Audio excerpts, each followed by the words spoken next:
ọba Elédùmarè tó dá wa sáyé. Mo kí gbogbo orí kọ̀ọ̀kan tí Ọlọ́run dá sí ilé ayé yìí.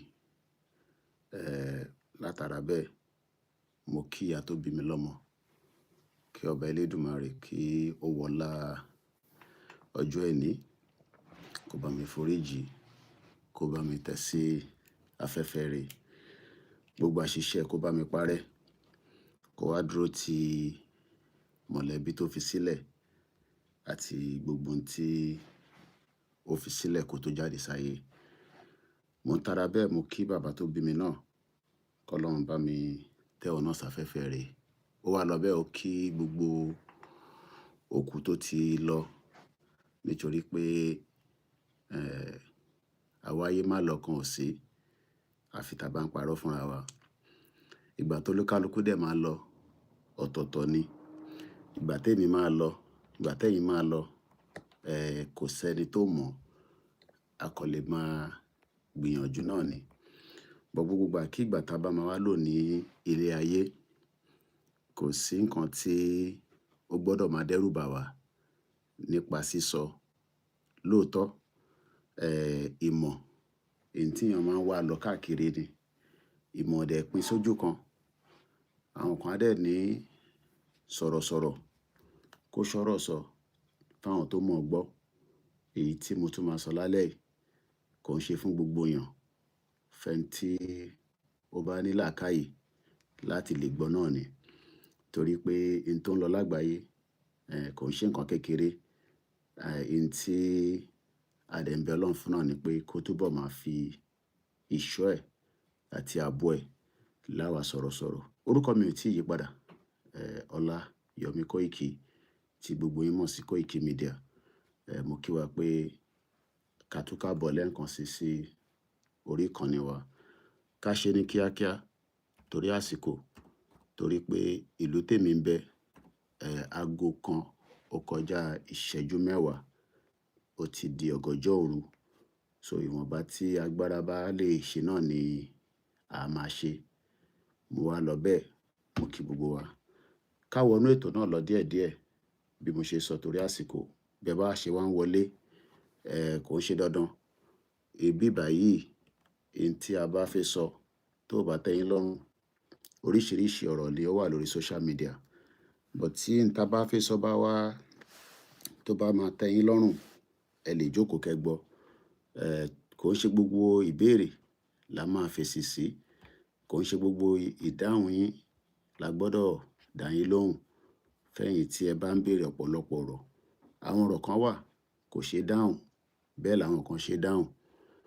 Ìlú ọba lèmi ń gbé láti bí 29 years. Mo dẹ̀ dúpẹ́ fún ìyá tó bí mi pé ó mú mi kúrò ní Nàìjíríà. Torí ọ̀rọ̀ Nàìjíríà wà lára ń tá máa sọ. A máa sọ̀rọ̀ nípa ogun tó ń lọ ní Iran. A dẹ̀ máa sọ̀rọ̀ nípa self-determination fún kan tí àwa ọmọ Yorùbá tí a gbà fún, tí a dẹ̀ ṣe ń béèrè gẹ́gẹ́ bí ẹ̀tọ́ wa. Ẹ jẹ́ ká ka àsíá wa, ká wá máa tẹ̀síwájú díẹ̀díẹ̀. Lẹ́ẹ̀kan sí, ẹ bá wa pín ètò náà kẹ́ dẹ̀ darapọ̀ mọ́ wa. Ẹ wá rántí pé ilé iṣẹ́ ni bíbàí. Ilé iṣẹ́ tí ó ń gbóhùn sókè, ìrànlọ́wọ́ ẹ̀yin mẹ̀kúnnù àtẹ̀yin tí ẹ jẹ́ olólùfẹ́ ilé iṣẹ́ náà. Ẹ̀yin náà lè ràn lọ́wọ́ torí tí ó lè ṣe ó pọ̀. But ìwọ̀nba tí agbára ẹ bá ká, òun náà ni ó sì máa ṣe títí tí a fi máa rí ìrànlọ́wọ́ tó ju ilé ìta gbé dání lọ. A wà lórí TikTok, a wà lórí Instagram, a wà lórí Facebook, a wà lórí gbogbo social media network. Ọ̀pọ̀lọpọ̀ gan tẹ́ mọ̀ pa ní WhatsApp group. Níbẹ̀ ni ẹ ti máa kọ́kọ́ mọ̀ pé à ń ṣètò. Fẹ́yìn tí ẹ bá mọ ibi tí ẹ ti fi rí wa, tí ẹ bá ti wà lórí WhatsApp group wa, gbogbo ètò tí a bá ń ṣe, àtèmi ni, àtàwọn staff mi ni, gbogbo ẹ̀ lẹ máa rí nínú WhatsApp group wa àti àwọn news. Ẹ lọ sórí website wa www.koikimediainternationalnews.com. Níbẹ̀ lẹ ti máa rí ọ̀pọ̀lọpọ̀ ohun tí ẹ lè máa rí nípa news tó ń lọ lágbàáyé. Tí ẹ bá darapọ̀ mọ́ wa, àjọ máa gbádùn ẹ̀ náà ni, torí pé wọ́n ní knowledge is power. So mo kí yín lẹ́ẹ̀kan sí. Ká sáré ka orin àsíá wa, ká wá máa tẹ̀síwájú, torí iṣẹ́ ta fẹ́ sọ̀rọ̀ lé lórí ó pọ̀ díẹ̀. Kò ń ṣe gbogbo èèyàn tó bá send a request la ní right láti gbé wọlé wá bá wa sọ̀rọ̀. Kò dẹ̀ ń ṣe gbogbo phone call la ní láti gbà. Kò dẹ̀ ń ṣe gbogbo wa la máa wá sórí ètò, torí gbogbo ohun tí a ti sọ ní ọdún márùn-ún, ọ̀pọ̀lọpọ̀ ẹ̀ náà ló ṣe ń reflect. So èyí tí a bá ń sọ nísìn kó kọ̀ lè bá ìgbàlódé mu ni. So mo kí wa lẹ́ẹ̀kan sí. So ká máa wọnú ètò náà lọ gẹ́gẹ́ bí mo ti ṣe sọ, so that kí a lè ṣe ní kíákíá. Iṣẹ́ wa fúnlẹ̀ wa, forílẹ̀ ibi wa, ká gbéga, ká gbéga, ká gbéga fàlérí.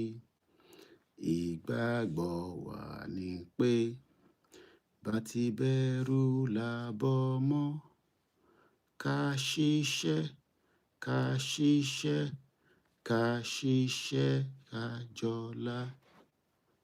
Ìṣọ̀kan àtòmìnira ní kẹ́jẹ́ ká máa lépa. Tẹ̀síwájú fọ́pọ̀ ire àtòhun tó dára. Ọmọ Oòduà dìde, bọ́ sípò ẹ̀tọ́ rẹ. Ìwọ ni ìmọ́lẹ̀ ògo adúláwọ̀.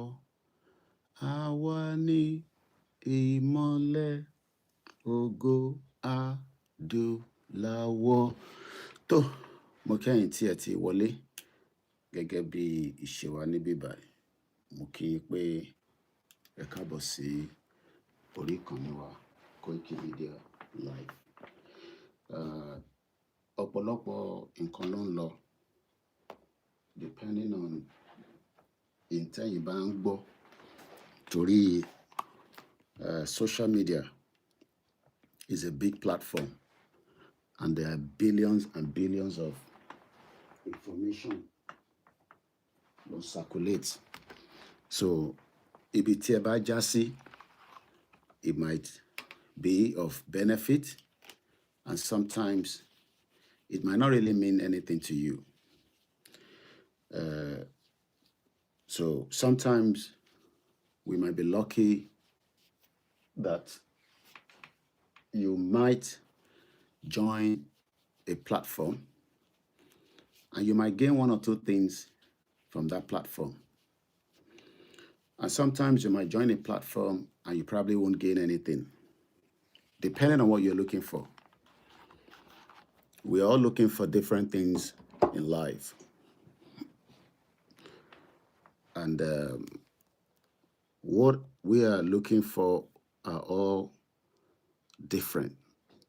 Sometimes individuals are looking for information that could be of benefit for them and their loved ones. And sometimes we are looking for information that could move us to the next stage of our life. This platform is not meant for everybody. It's probably meant for few people that understand and have the knowledge where the Yorubas are today.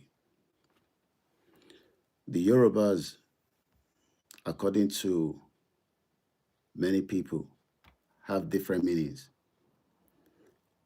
Fáwọn àti àjọmọ Yorùbá, mo kí gbogbo wa, àwa tí àjọmọ Káàárọ̀ Oòjíire, mo kí wa.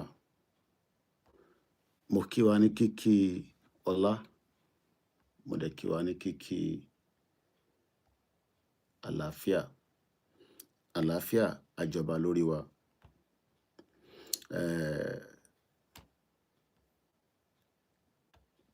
Lẹ́yìn ìgbà tí, torí kò sí bí ṣe máa sọ̀rọ̀ tí mo ní máa sọ̀rọ̀ ìyá tó bí mi lọ́mọ. lẹ́yìn ìgbà tí àmì ṣaláìsí ó tún wá jẹ́ kí n mọ̀ dájú pé ilé ayé akọ̀wá ń bíbá for a very limited time. Ẹlòmíì máa lo ọdún tó pọ̀ tọ́lọ́run bá kọ bẹ́ẹ̀. Ẹlòmíì dẹ̀ kàn máa lo ìwọ̀nba díẹ̀ tọ́lọ́run bá kọ mọ́. Kò wá ń ṣe gbogbo èèyàn náà ni ó máa pẹ́ láyé, akọ̀ ń bẹ ni. Kò wá sí tí àwọn èèyàn lè sọ, àwọn èèyàn ò lè agree pẹ̀lú gbogbo tí èèyàn bá fẹ́ ṣe. Torí nígbà tí mo fẹ́ kúrò ní Nàìjíríà ní 1998, kò ń ṣe gbogbo èèyàn ló agree pé kí ìyá mi mú mi kúrò Nàìjíríà. Mo kí ẹ̀yin tẹ́ ń kí mi ẹ káàárọ̀, ẹ má jẹ́ kí n máa dárúkọ torí a ti wọnú ètò náà lọ. Mo dẹ̀ fi tún rìkọ́ọ̀dì ọ́díò fún àǹfààní àwọn tí wọn ò ní data wá lè jàǹfààní èyí tí mò ń sọ̀rọ̀ lé lórí. Torí lórí ìkànnì tiwa ó yàtọ̀. Kò tíì sí ìkànnì náà, kò ń ṣe pa fi ń dẹ́nu nípa ká jẹ́ kí information kó débi tí a fẹ́ jẹ́ kó dé. Torí platform tó pọ̀ là ń lò. Bá ṣe ń lo Facebook, à ń lo TikTok, à ń lo Twitter Space. Hardly làwọn tí a jọ ń ṣe program máa ń lò. Torí gbogbo èèyàn kọ́ ló wà lórí Facebook. So tẹ́ bá rò pé gbogbo èèyàn ni ó wà lórí Facebook, àwọn tó ń bẹ lórí Twitter tó ń pè ní X, torí lẹ́yìn ìgbà tí Elon Musk ti rà, wọ́n ti change orúkọ ẹ̀. Àwọn náà pọ̀. Ó dẹ̀ dá kí ètò tíyàn bá fẹ́ sọ̀rọ̀ lé lórí gẹ́gẹ́ bí media organization,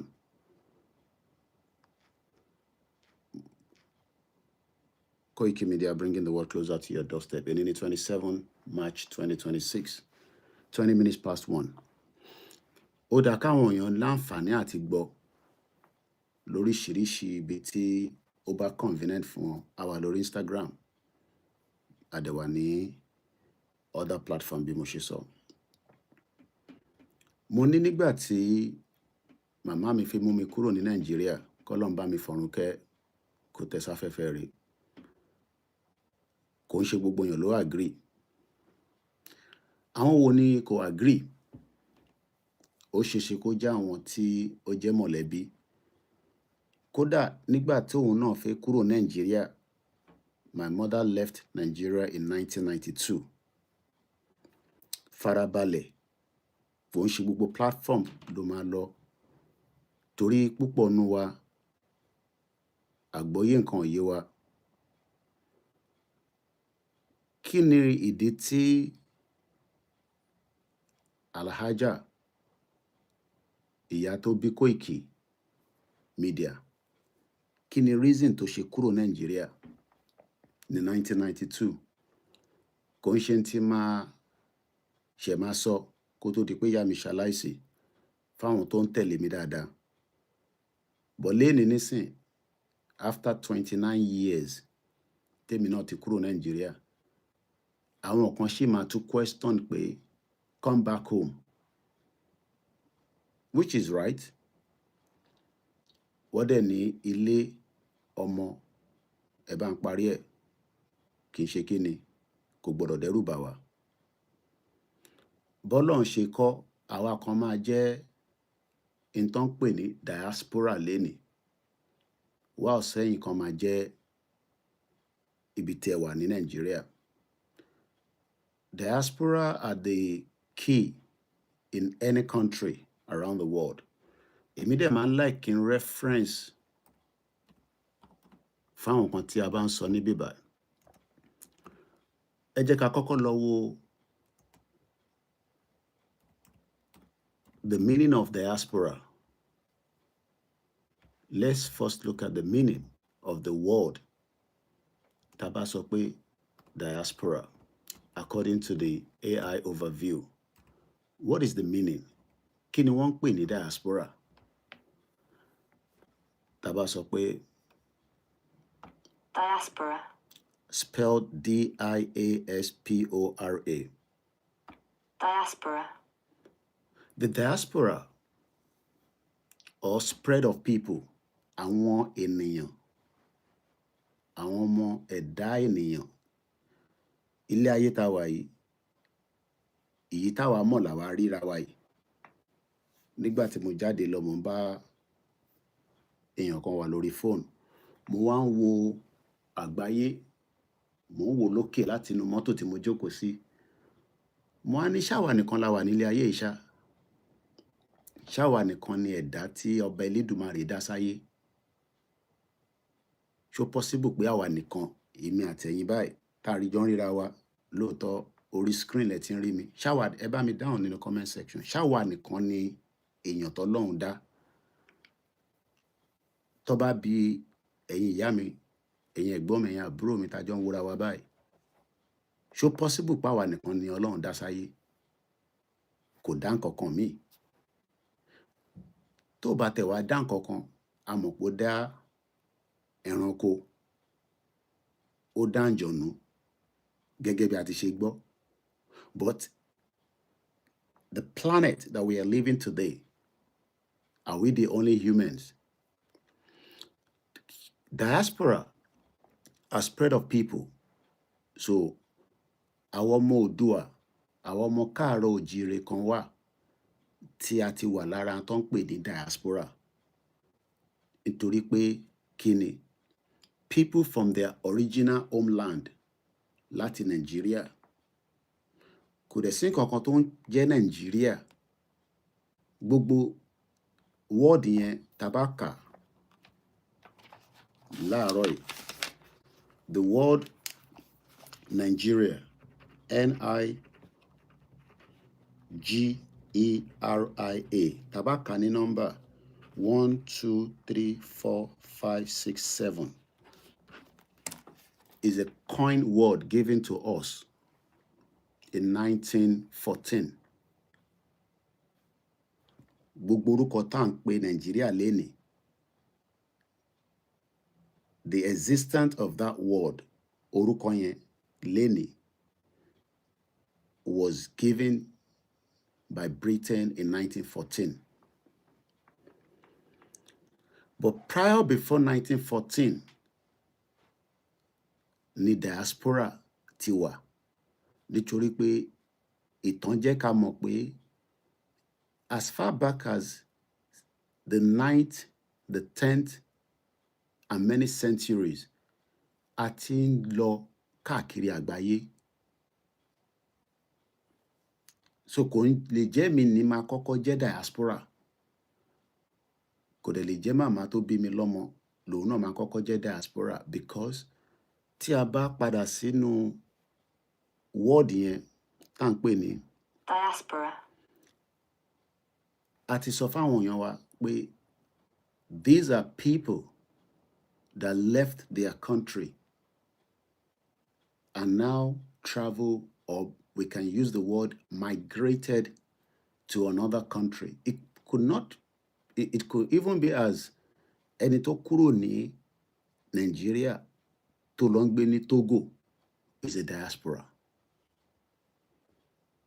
Ẹni tó bá ti mú ẹ kúrò nínú Nigeria tó dẹ̀ lọ ń gbé nílùú kan, ibẹ̀ dẹ̀ ló fi ṣe ibùgbé, you have become a diaspora. People who have spread or been displaced from their homeland. Nígbà míì, ó lè jẹ́ nǹkan ló máa lé àwọn èèyàn kúrò lórí ilẹ̀ wọn tó máa fi lọ di àjòjì nílẹ̀ míì. Irú ẹ̀ tí ń ṣẹlẹ̀ tá ti ń rí nínú Nàìjíríà. And I'll give an example. Ẹ jẹ́ ká lọ wo àwọn tí wọ́n ń pè ní people that are internal displaced persons. Ta ló ti gbọ́ ọ̀rọ̀ yẹn rí? Ta ló mọ ọ̀rọ̀ tí mo sọ yẹn ó lè má yé yín bí mo ṣe pè ní the full meaning. Internally displaced person. Bí ṣe sọ yẹn nísìnyí ẹlòmíì máa wọ pé irú language wo nìyẹn, but tí bá ní IDP camps ó máa yé ọ̀pọ̀lọpọ̀ yín torí pé language tí a máa ń gbọ́ lórí mainstream media léraléra nìyẹn. Àbúrò mọ̀ yé nísìnyí. Internally displaced persons camps in Nigeria. Let's look at the better information about it. And I'm doing a cross-reference from Wikipedia. IDP camps, internally displaced persons, camps in Nigeria are temporary settlements created to shelter people who have been forced to flee their homes. Ẹ farabalẹ̀ kẹ́ gbọ́ bẹ́ẹ̀, ẹ gbọ́ bẹ́ẹ̀ dáadáa. IDP, internally displaced persons, camps, níbi tó kọ́ àwọn kan sí. Kí ló dé tí wọ́n fi ń gbé ní camp? Fáwọn tó bá ń wo ìgbà tí a wà ní ọmọ kéékèèké tá a ṣe ń dàgbà nísìn, and the world is becoming much exposed with the technology. Àwọn kan wá sínú ìlú wọn àbí ogun kan bẹ̀rẹ̀ tó sọ wọ́n di àwọn tó lọ ń gbé nínú camp. Tá a bá lọ wo, a ti rí ní Ethiopia, Sudan, a ti rí ní gbogbo ọ̀nà ìgbà tí wọ́n ń jagun ní Yugoslavia. We see it mostly prepared by the United Nations. Àwọn ọlọ́mọ wa set up tent yẹn, wọ́n kó àwọn èèyàn síbẹ̀, ó pọ̀ náà ní gbogbo ọ̀nà Palestine lénìí. Kí ló wá fà á tí ìlú tó create ní 1914 after its existence till date, àwọn kan ò tún lè gbé ní ìlú wọn? Do you understand the meaning of that? Kí ló ń fà? As Nigerians, we are. Nínú Nàìjíríà, a tún wá create camp fáwọn kan tó ń gbé nínú camp. Wọ́n ti kúrò ní orí ilẹ̀ wọn. Kí ló mú wọn kúrò lórí ilẹ̀ wọn? Kí ló ń lé wọn? I am not talking about the diaspora now. Tó kúrò ní Nàìjíríà, tó wá jíjẹ múmu lọ, ó lọ kàwé, ó lọ ṣiṣẹ́, ó lọ ṣe whatever, ó wá gbé níbẹ̀, ó ń bí ọmọ síbẹ̀. Èmi náà ti bímọ sílùú òyìnbó, ìyá mi gbé mi wá, èmi náà bímọ, àwọn ọmọ tèmi náà tó bá dé stage kan, àwọn náà bímọ. We become more generation, but nǹkan kan ṣì ń mú wa pé ibì kan láti ṣàn wá. Ibì kan ni táwọn àná nísìn kan ni mò ń wo lọ́jọ́ Tuesday. Daughter mi wo fóònù mi, ó wá rí grandma, ìyẹn grandmother, a wà lórí bus. Mo wá wojú ẹ̀ because ó nífẹ̀ẹ́ grandma gan. Mo wá ní, you are missing grandma. Ó ní yes. Mo ní she's in a better place now. Now, tó bá dé stage kan, ọmọ mi máa béèrè pé níbo gan ni a ti ṣàn wá? Fáwa tí àìtí really explain fáwọn ọmọ wa, because àwọn tó jẹ́ British citizen, American citizen, Canadian, àwọn tó wà ní Ivory Coast, Togo, tó bí síbẹ̀, because tá a bá ń sọ̀rọ̀ diaspora, kò ń ṣe ẹni tó wà nílùú òyìnbó nìkan, ẹni tó wà nínú Africa tó ti kúrò Nigeria is also a diaspora. At some point, you need to trace back your roots. But root tá a fẹ́ trace back yẹn is having a lot of problems. Many challenges ló ní. And those challenges are not today. A lè sọ pé gbogbo tó ń ṣẹlẹ̀ Nàìjíríà lénìí nísìn, Tinubu ni òun ló fa reason tẹ́ ṣe níná. Because you are likely not to have electricity at least within the next 4 years, even if he becomes the president again.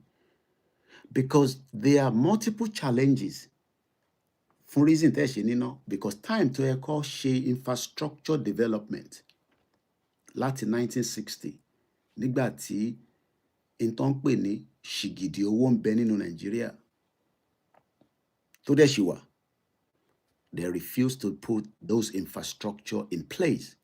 Ǹjẹ́ yín mọ̀ pé bí nǹkan ṣe ń lọ, because mo fẹ́ sọ̀rọ̀ nípa Iran náà, do you understand that we are now on the èní ló pé so that I want to make sure I'm giving the right information.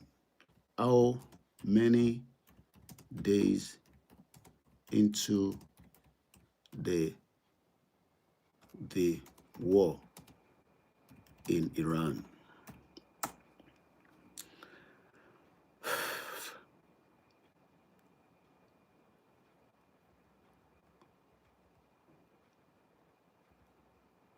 How many days?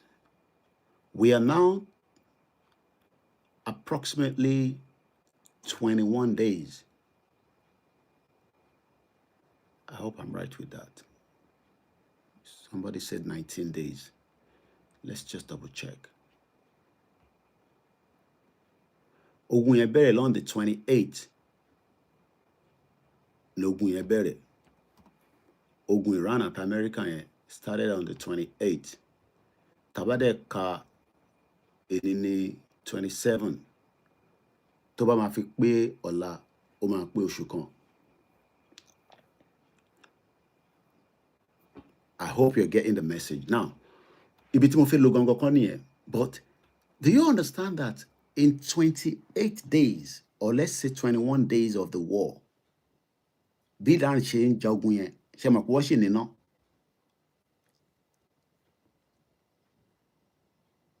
How many people knows that? Have you ever asked yourself, pé Iran tó ti ń ja ogun, wọ́n ní iná? Wọ́n lè má ní gbogbo nǹkan, but wọ́n ní iná. And that is why Trump said, and I'm now looking at the Al Jazeera update, and it says, and I quote, this was on the 27th, which is today, Iran war live. Donald Trump, ìyẹn President America, mo kẹ́yìn tẹ́ ń darapọ̀ mọ́ wa, ẹ bá wa pín ètò yẹn. Donald Trump has now delayed attacks on Iranian energy sector. In tí Donald Trump ń sọ ni pé tí Iran ò bá ṣí ibi tí àwọn ọkọ̀ ń gbà. How many people knows that junction? Ó dàbí ìgbà tí yàn lọ sí he wants to blow up their NEPA. Bó ṣe lè yé yín nìyẹn. Donald Trump ní tí Iran ò bá ṣí ibi tí àwọn ọkọ̀ fẹ́ gbà tó ń pè ní Strait of Hormuz. Ṣe rí bẹ́ẹ̀ yẹn, gbogbo distance kò ju 30 something kilo in terms of the world. Kódà wọ́n ní ship méjì gan lè lọ at the same time. Ìkan máa lọ kíkan tó lọ ni. But ibẹ̀ yẹn carries 20% of gbogbo intan lò láyé yìí, ní gáàsì ni, ní crude oil ni, lóúnjẹ ni, ní fertilizer ni. Ibẹ̀ yẹn ti wà choke bá ṣe ń sọ̀rọ̀ báyìí. Ship ò lè lọ bó ṣe ń lọ tẹ́lẹ̀ mọ́, because Iran ní ship tó bá gbabẹ̀ kọjá, òun máa attack ẹ̀, especially èyí tó bá jẹ́ t'America.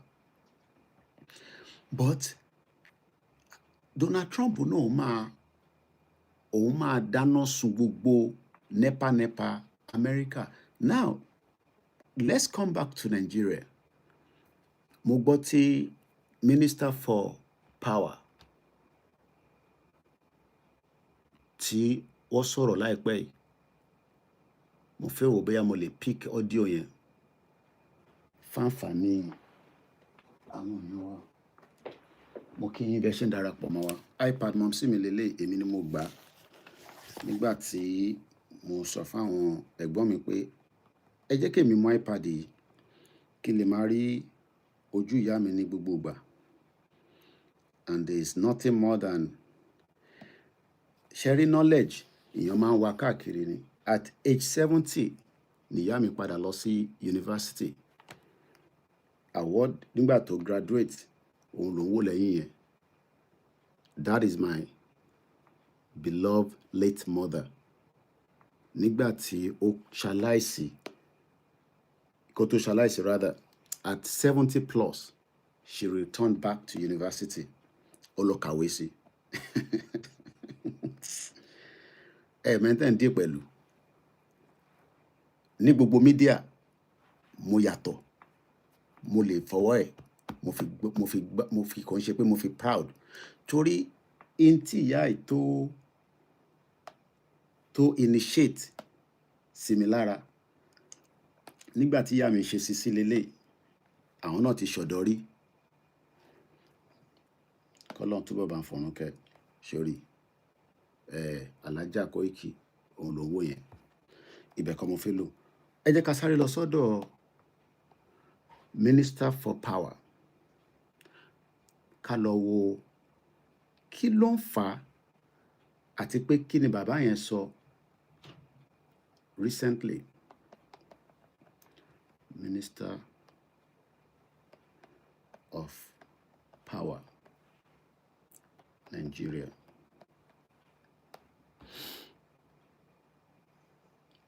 Ẹ jẹ́ àgbọn tó sọ. I want to apologize to the generality of Nigerians, officially now coming from here, Mr. Kwara.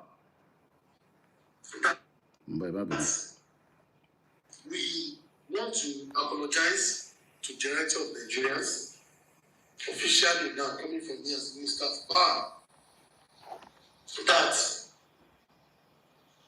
for this temporary issue that is leading to hardship in experience, especially during this dry season, where there's so much heat everywhere, where businesses are also being affected, where schools have been affected, where industries have been affected.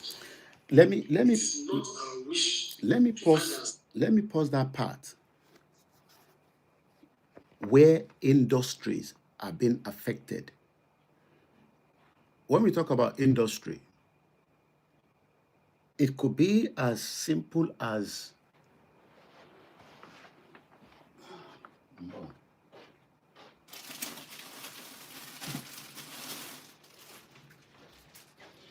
ta ló fẹ́ dá bakery sílẹ̀ nínú program tá à ń ṣe lọ́wọ́lọ́wọ́ yìí. Ta ló wù pé ó fẹ́ dá bakery sílẹ̀?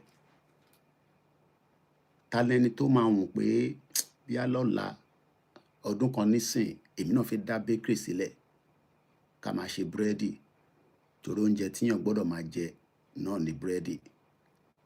Ta ló fẹ́ dá iléeṣẹ́ búrẹ́dì sílẹ̀? Búrẹ́dì ọ̀tọ̀ọ̀tọ̀ mẹ́ta lélẹ̀ tẹ̀ ń wò yìí. Brooch bread lélẹ̀, brown bread lélẹ̀, white bread lélẹ̀. Àwọn kan tẹ̀ ní white bread ò dá púpọ̀, but company mẹ́ta lélẹ̀ nísìnyí tẹ̀ ń wò níwájú mi. 1, 2, 3. Báwo ni company ṣe fẹ́ progress tó bá ṣe ná láti lè máa fi ṣe búrẹ́dì?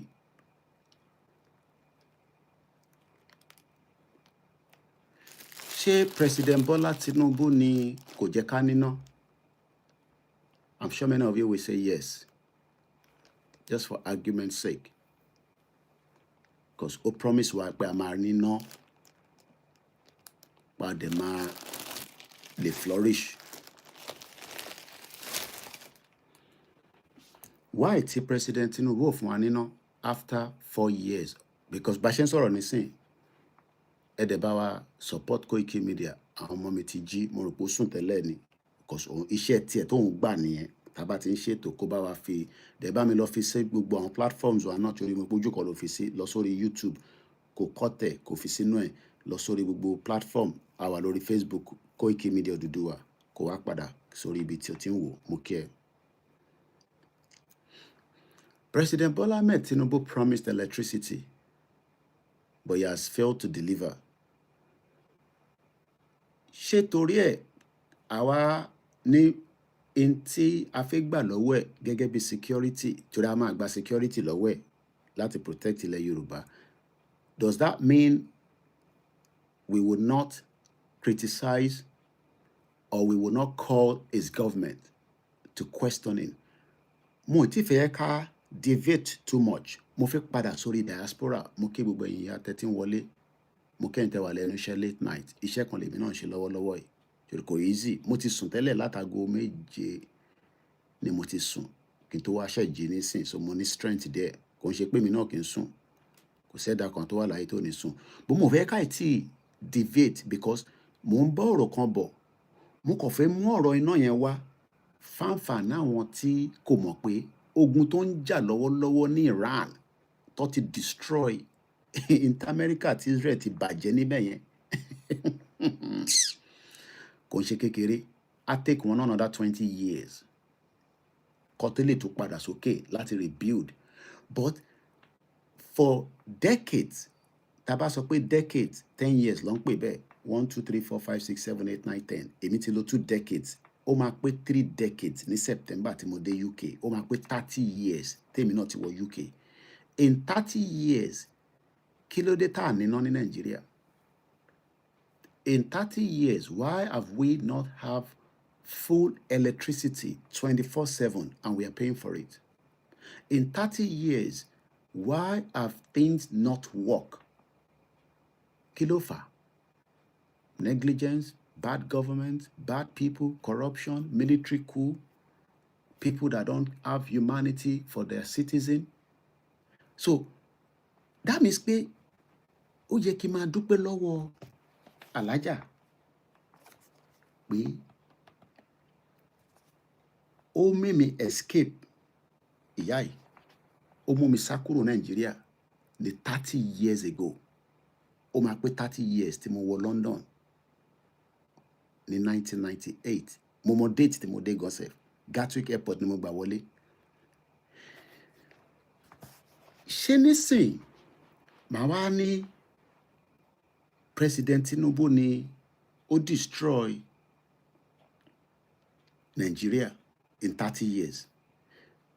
Gbogbo nínú 30 years tá à ń sọ nísìn tí mo ti jáde kúrò ní Nigeria as a diaspora.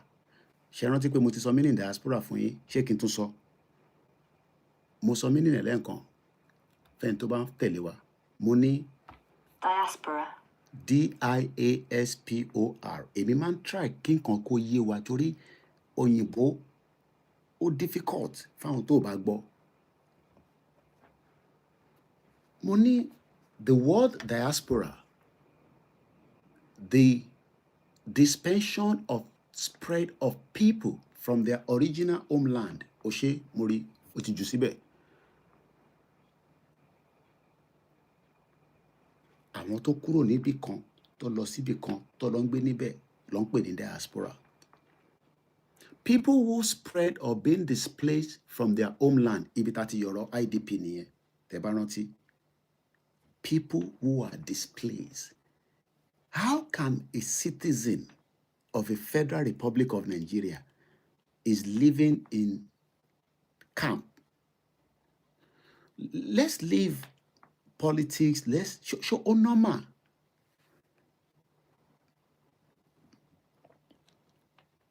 Show normal pé Nigerian citizens are now living in IDP camps. Ibẹ̀ láti lọ sí internal displaced persons.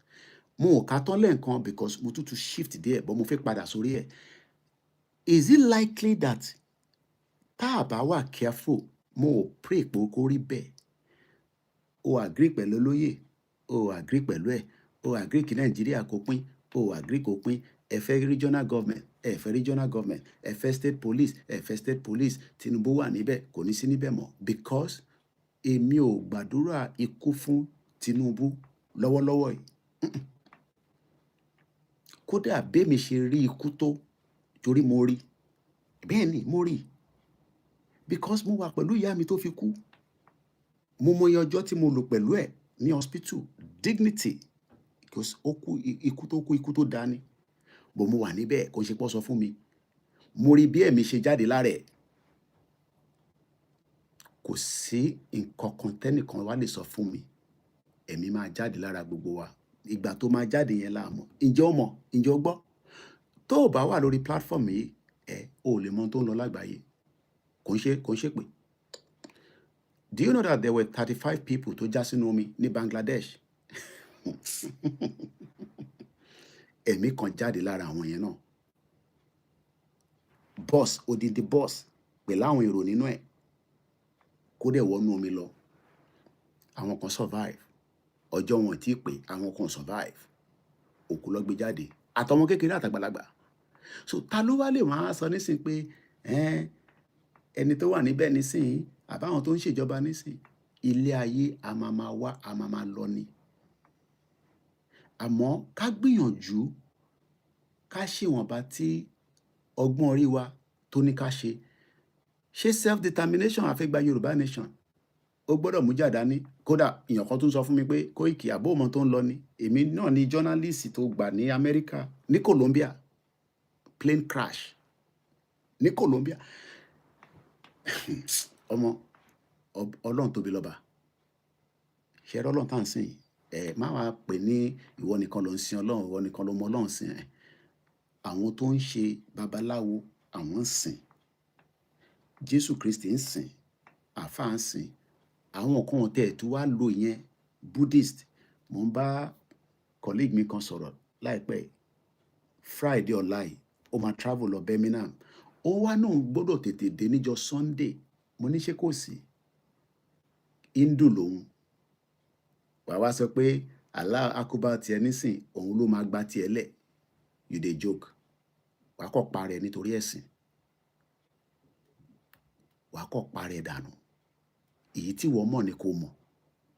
Hindu ni ó náà gbọ́dọ̀ dé sí London before 12 because àwọn ní service. Mo tẹ̀ wá ń béèrè pé níbo, ó wá ní Maryland. Mo tẹ̀ mọ̀ pé ní Hindu temple níbẹ̀. Ibẹ̀ kọ́ mo fẹ́ lọ. Èyí tí mo kàn ń try láti ṣàlàyé fáwọn èèyàn wa kí ọ̀rọ̀ yẹn kó má di àtàsèse tiwa. Òun ni that whatever we are going through in Nigeria today, it will continue like that if we remain in the same pattern. If we remain in the same way we are running it right now. Don't expect to have a factory to fish in the next 10 years.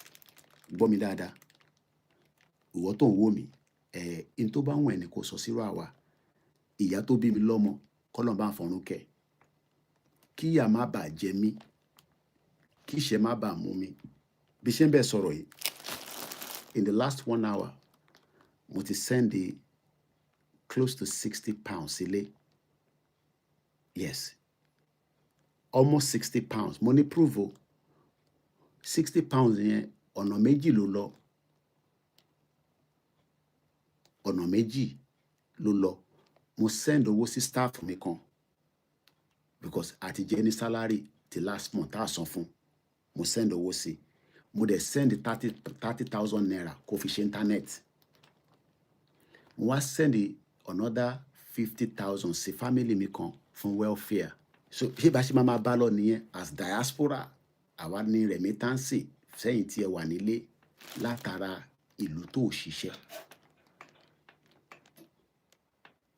Àbí?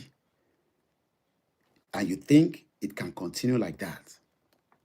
Bí mi ṣe send ẹ̀, gbogbo àwọn tó jẹ́ diaspora tó ń wò mí báyìí nísìnyí, kódà ẹni tó wà l'Africa ń send owó sílé.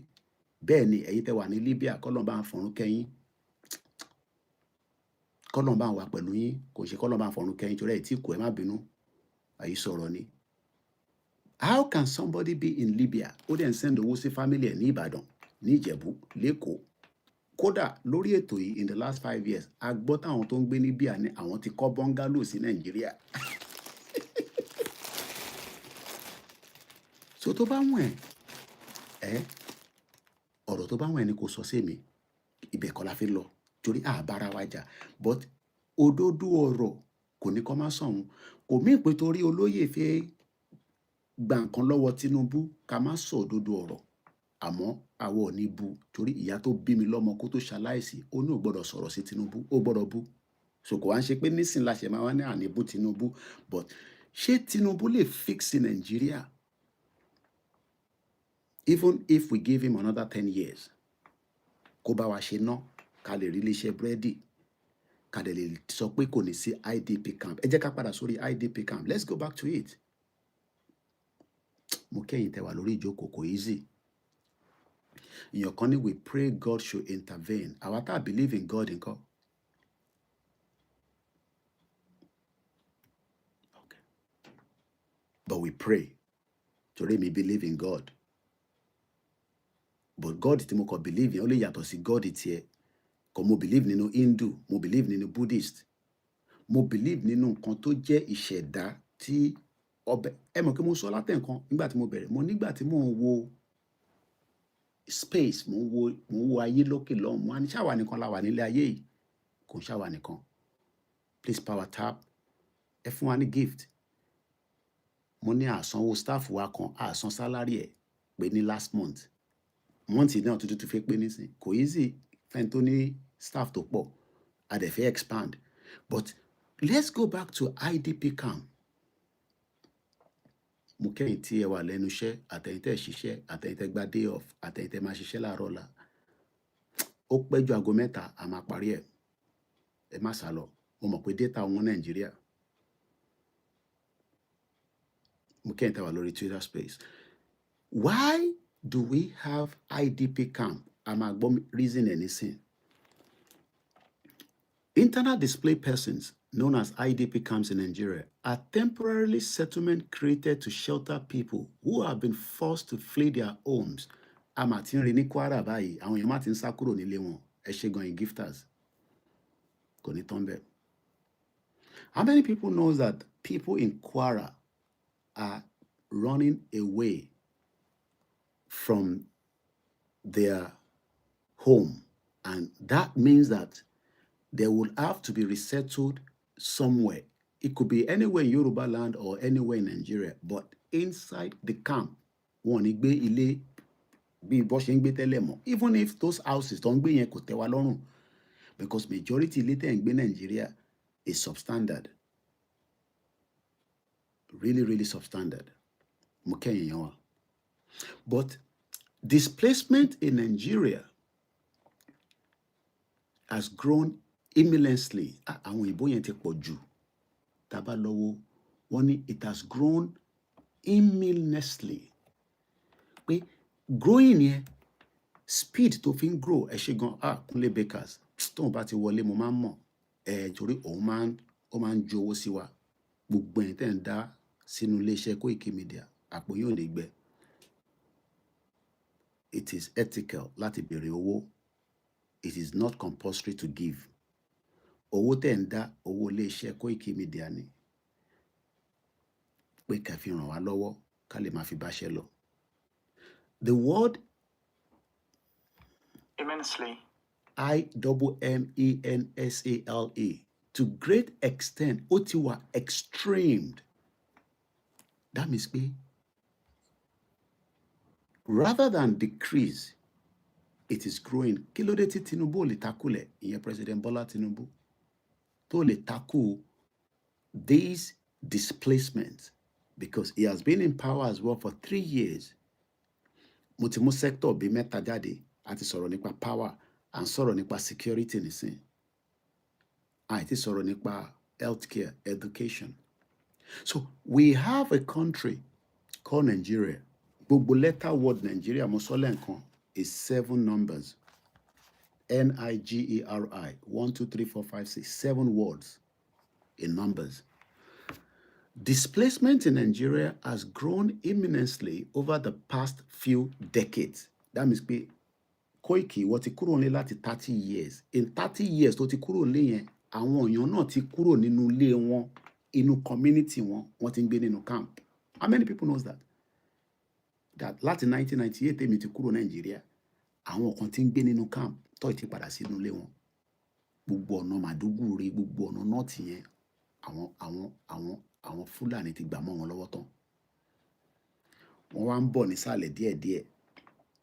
Wọ́n close. That means pé in another 30 years, ṣẹ́rí 30 years yẹn ká díjú ká là ní kò ń pẹ́. A ti wà ní March, a ti wà ní the first quarter of this year. So by another 9 months, ọdún iná máa tán, ká tó ṣẹ́jú ká tó là, 2031, election máa hold kò ní hold ìyẹn ò ń ṣe iṣẹ́ Koikimedia.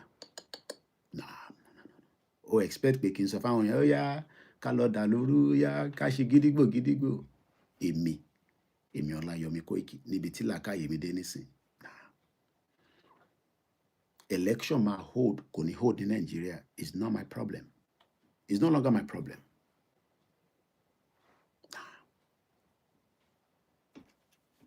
Because people want the election to hold. And the election will hold subject to Nigerians making that decision. It's no longer our own decision. Nígbà tó jẹ́ decision tiwa yẹn, Nigerians ní election must hold. Intẹ́ sọ fún wa nìyẹn now, abẹ́tí gbàgbé. So why should you now be condemning Igboho and say, Igboho, ó ti dé fìlà APC, Igboho, he has joined APC, he is now supporting Tinubu, he is endorsing Tinubu, when we were asking that kò jẹ́ kí election kó lọ ní Nàìjíríà, kò jẹ́ ká ṣe election. Tí tá bá ṣe election, a máa repeat Nigerian problem. I'm coming back to that. In the 27th March, ó kù ọjọ́ mélòó tí oṣù yìí máa fi parí.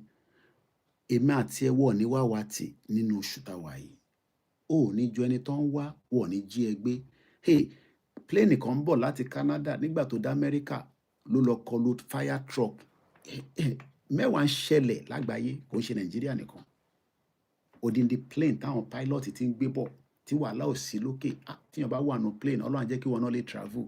Ìyẹn ló máa mọ̀ pé ilé ayé ó dùn. But ó tún wà complicated. So tẹ́ bá wá ń sọ̀rọ̀ sí steps àti ìgbésẹ̀ tó lóye ń gbé látara ká má bàa di internal display person, òun ni mo fẹ́ mú jáde yìí. Because if care is not taken, we the Yorubas might become taken off from our land by the agenda of those that wants to take it off. The Uthman Danfodio agenda is real. You don't have to agree with it. But is there a way to slow it down? Only part of campaign Tawa Gbedani and many other different people that are doing different things to slow it down. But do you know that when President Tinubu completes his whole tenure, because like I said, the election of 2027, that is just around the corner. By this time next year, election would have been done, dusted. By this time next year, what is a governorship election going on? Because presidential election will take place, if I'm right, in February. I think so.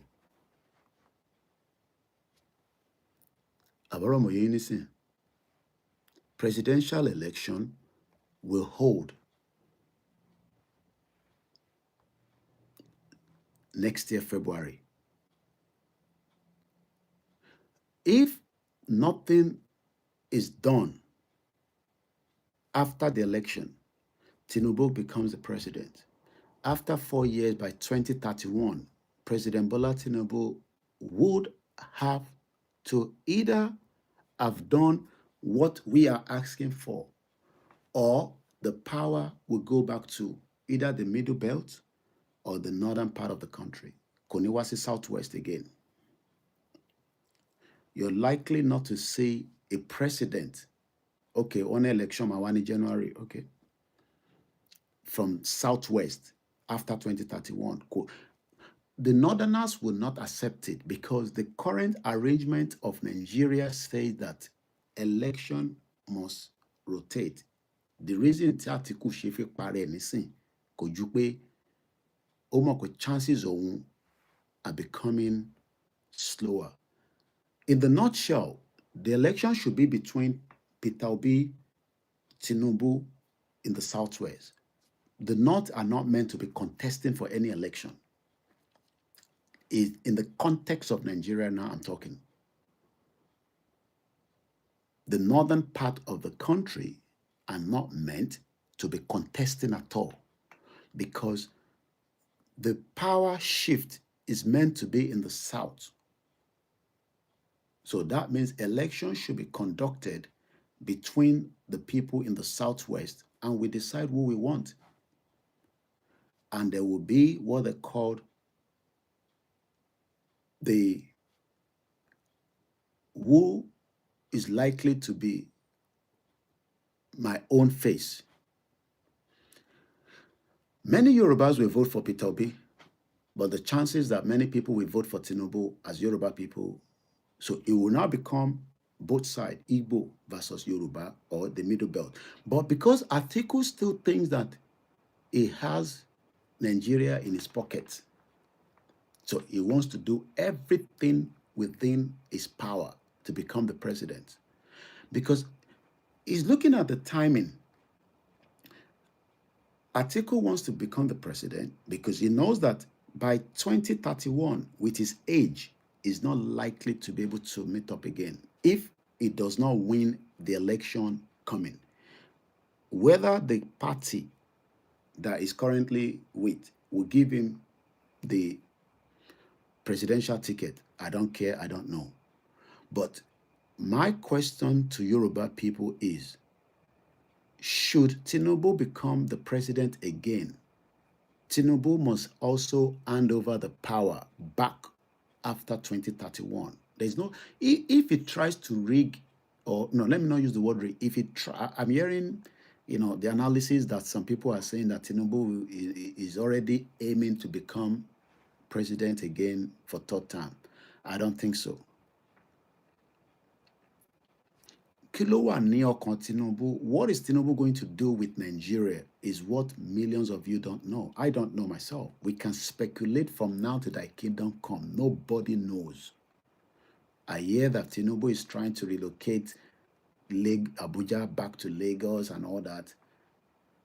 If he does it, another president also have the right to take it back to Abuja or Kaduna. Even Peter Obi say he will do presidency from Kaduna. If Nigerians vote him in and he becomes the president, he has the right to do whatever he wants to do. Do you know the power of being a president? Let's go to President Trump as an example. Do you know that Trump is doing things that many presidents around the world or prime minister are not likely to do? President Trump is taking some decision that sometimes you wonder, wow. Let me give you an example again. This is what Trump said about the British government just a few hours ago. These are meant to be allies. They have one of the best relationships together. I'm talking about Britain and America. But Trump, as we know, is one person that doesn't care about what he says with his utterances. You don't have to like it. But this is what he said that has trended on the UK news. Donald Trump says the UK aircraft carrier are like toys. Do you know what it means to tell a British government that warship will either be toy? Do you know the meaning of toy? I like to give example and show things because it will make up on you. So let me give you an example. I think I have something here.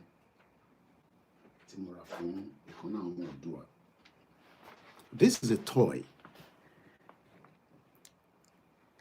Should we say this is a dog or dolly or something? Ṣé mo lè compare lè pẹ̀lú ajá, original ajá gidi? Ṣé ajá lélẹ̀? Is this a dog? But can I take this dog on a walk? How many people do dogs walking? Talolaja. How many of you have dogs? Do you take a dog for walk? Can I take this dog? Donald Trump is telling Ilute Mingbe for 29 years. Do you know what it means that the British aircraft carrier open toys with toy ni on tesiwa lójú because he doesn't care. He's the president. So there are some decisions that we're expecting President Tinubu to take that some of you might not like if he really wants the best for Yoruba people. Yes, maybe for Nigerians in the long run. And the best solution is to allow the country dissolve. Simple. Nothing less, nothing more.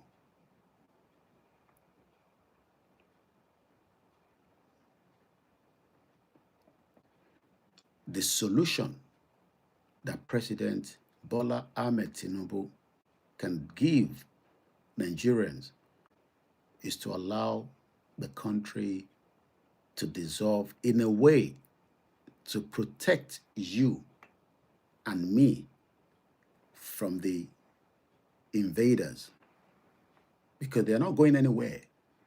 If Tinubu suppresses them, which he can do, and that's where we will need Oloyegbowo to come in, plus all other security networks within the Southwest, to suppress those that are giving us problem. That problem will not go away, but we can suppress it. Yes, it is possible. A lè suppress it. A lè slow it down. Maybe for when President Tinubu will complete another tenure. Don't say Koiki báwo ló ṣe mọ̀ pé Tinubu máa wọlé, because there's nothing you will be able to do that is not likely not to win. We know that. I mean, I'm looking at the context of a Nigerian politics now. With Tinubu ò ní wọlé, if an election is conducted today, you know, I know, the chances that any other candidates will win is very slim, regardless of whether you agree or you disagree with that statement. Tinubu will come back. If election is conducted next year, Tinubu will win. But in the long run, we're not just talking about the economy now. We're not just talking about the security. We're talking about a future of a particular people. Àwa ìran ọmọ aládé, future wa là ń sọ̀rọ̀ ẹ̀ nísìn. Can we put that future on Tinubu's alone? Maybe not. But right now, he has what it takes, being the sitting president. Because like I said, when I look at... Thank you very much. Don't bother. When I look at Trump's statement like this, let's listen to it. The UK say that we'll send, this is 3 weeks ago, we'll send our aircraft carriers, which aren't the best aircraft carriers, by the way. They're toys compared to what we have. Hold on. We'll send our aircraft. Only UK promised that they will send their aircraft carrier. That's about 3 weeks ago. These are not the best aircraft carrier anyway. They're like toys. The Northerners will cry if Tinubu continue to do everything he can. Do I trust him to do it? I have said it many times. Maybe not. But he can do things that you and I might not even expect or like. And one of it is giving Igboho the access to the security network of Yorùbáland.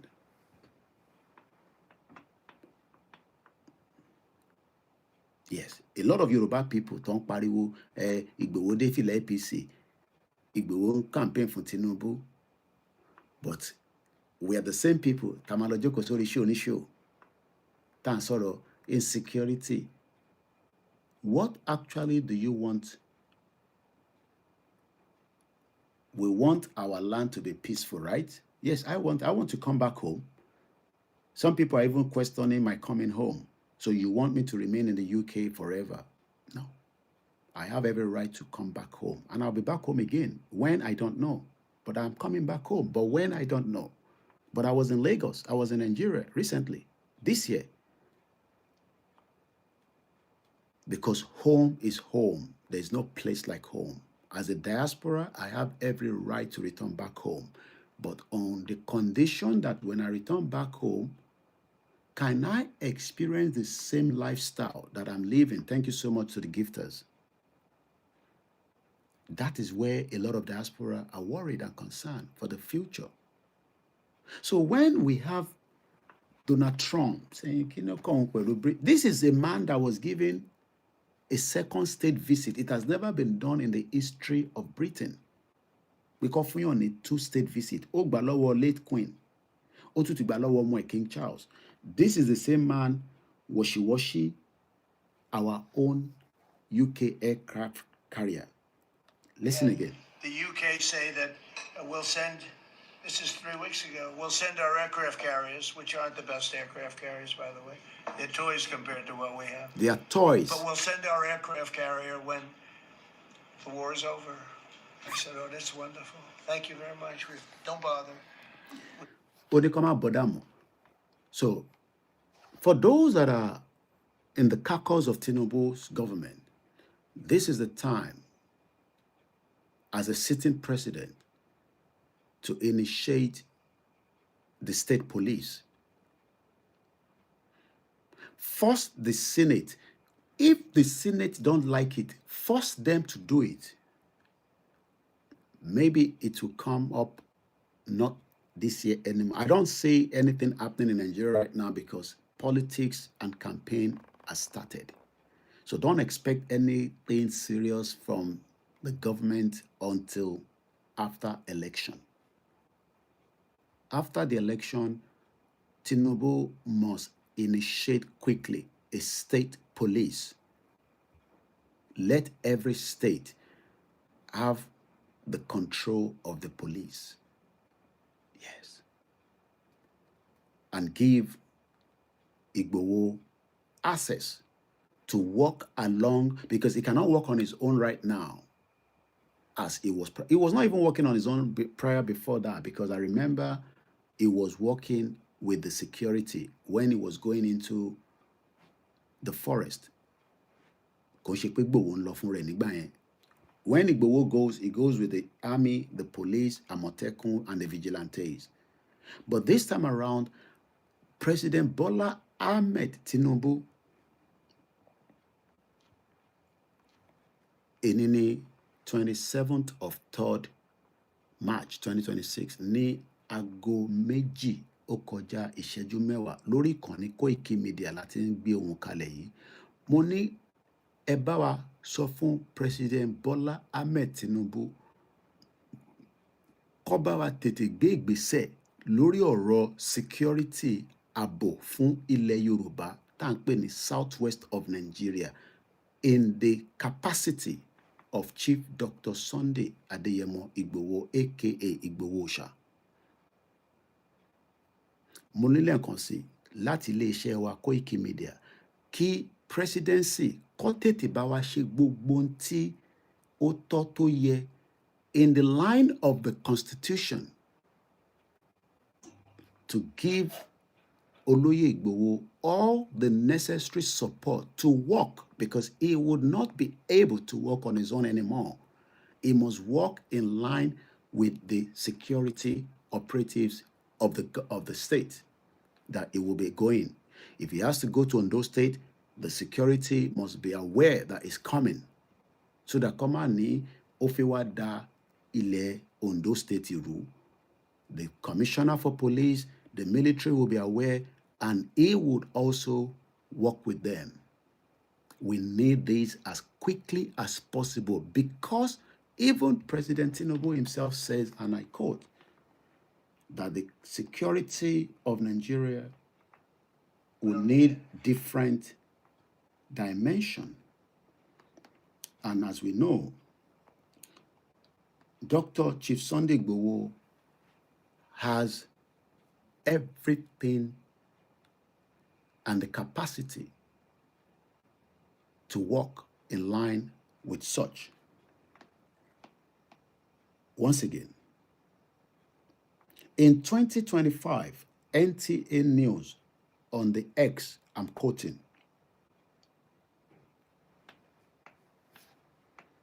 Defense and Security 5.4 trillion naira.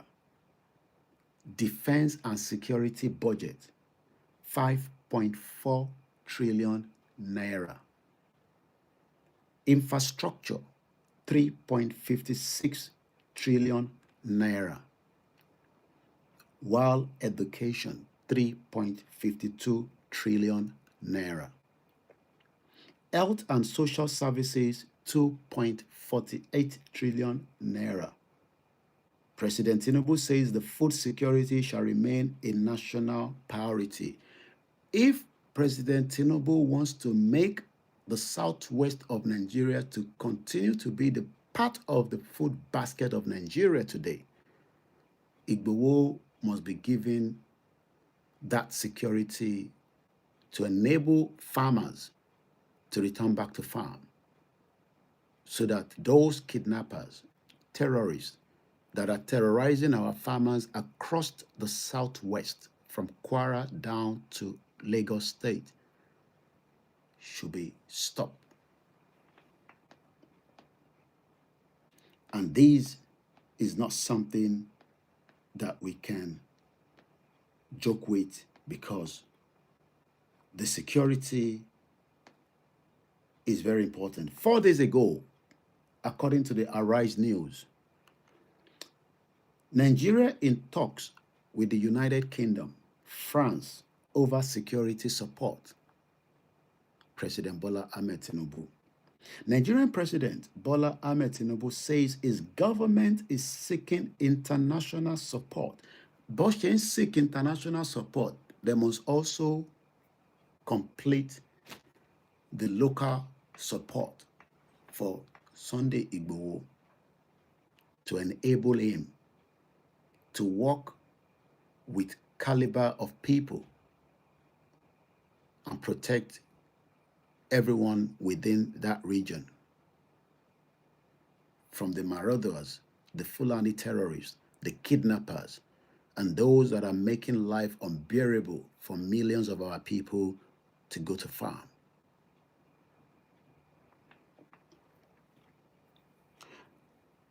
He says his government is seeking international support and military equipment to strengthen to fight against insecurity.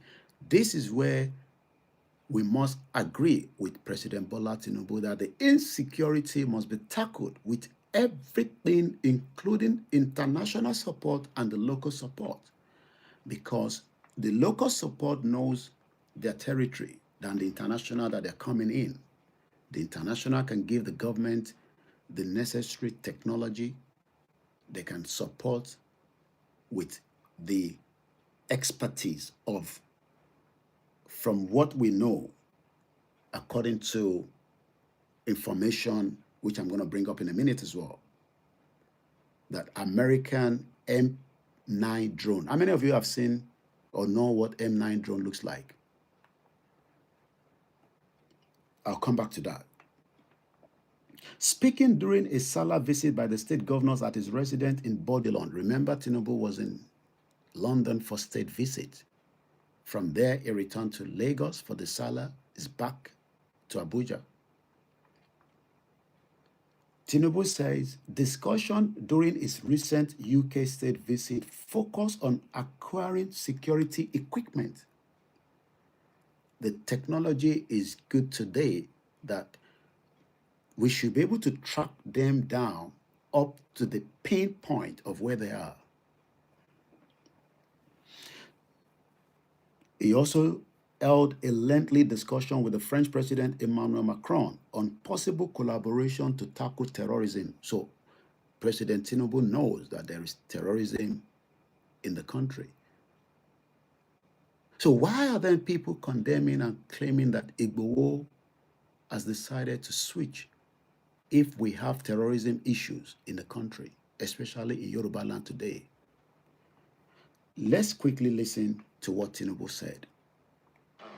Support and make it easy. We thank God that we all started together and we end being together. May God Almighty Allah continue to enrich us and put our nation on the right path and be with us. I am very, very surprised at the short notice that this number is extremely impressive. It shows our sincerity, commitment, and the value of friendship and togetherness. I thank every one of you for what we have been doing. And to say this, the next phase of our struggle is staring us in the face. It's the challenge of insecurity in this country. And I'm making all the efforts to ensure it is us collectively that we share the joy and be proud of, victory over tyranny. And this is where Tima Shifila fún àwọn ọba wa nílẹ̀ Yorùbá, mo ṣífìlà forí adé, èmi ọmọ yín náà ni Ọláyọmí Kóìkì tí gbogbo yín mọ̀ sí Koikimedia, láti Ilé-Ifẹ̀ lọ sí Ọ̀yọ́, lọ sí Ògbómọ̀ṣọ́, lọ sí Oǹdó, lọ sí Èkó, lọ sí Ògùn State.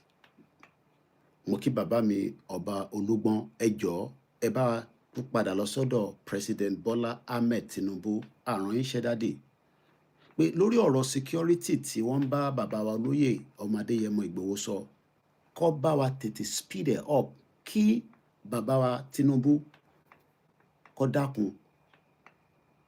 Bí wọ́n ṣe ń sọ̀rọ̀ yìí níjọ́ Salah nípa terrorism, ó ń jẹ́ kí ẹ̀mí wa máa lọ sókè, torí gbogbo ń tàn rí lẹ́yìn ìgbà tí bàbá ti sọ̀rọ̀ níjọ́ Salah, àti rí Kwara State has been attacked more than 3 times.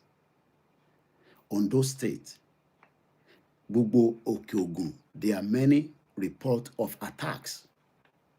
We need Igboho and the collective of the security, Àmọ̀tẹ́kùn, police, láti máa parade gbogbo highway, because from the highway being paraded continuously 24/7, nobody will be kidnapped. Àkọ́kọ́ stop yẹn. Then we can then move into the axis of the forest.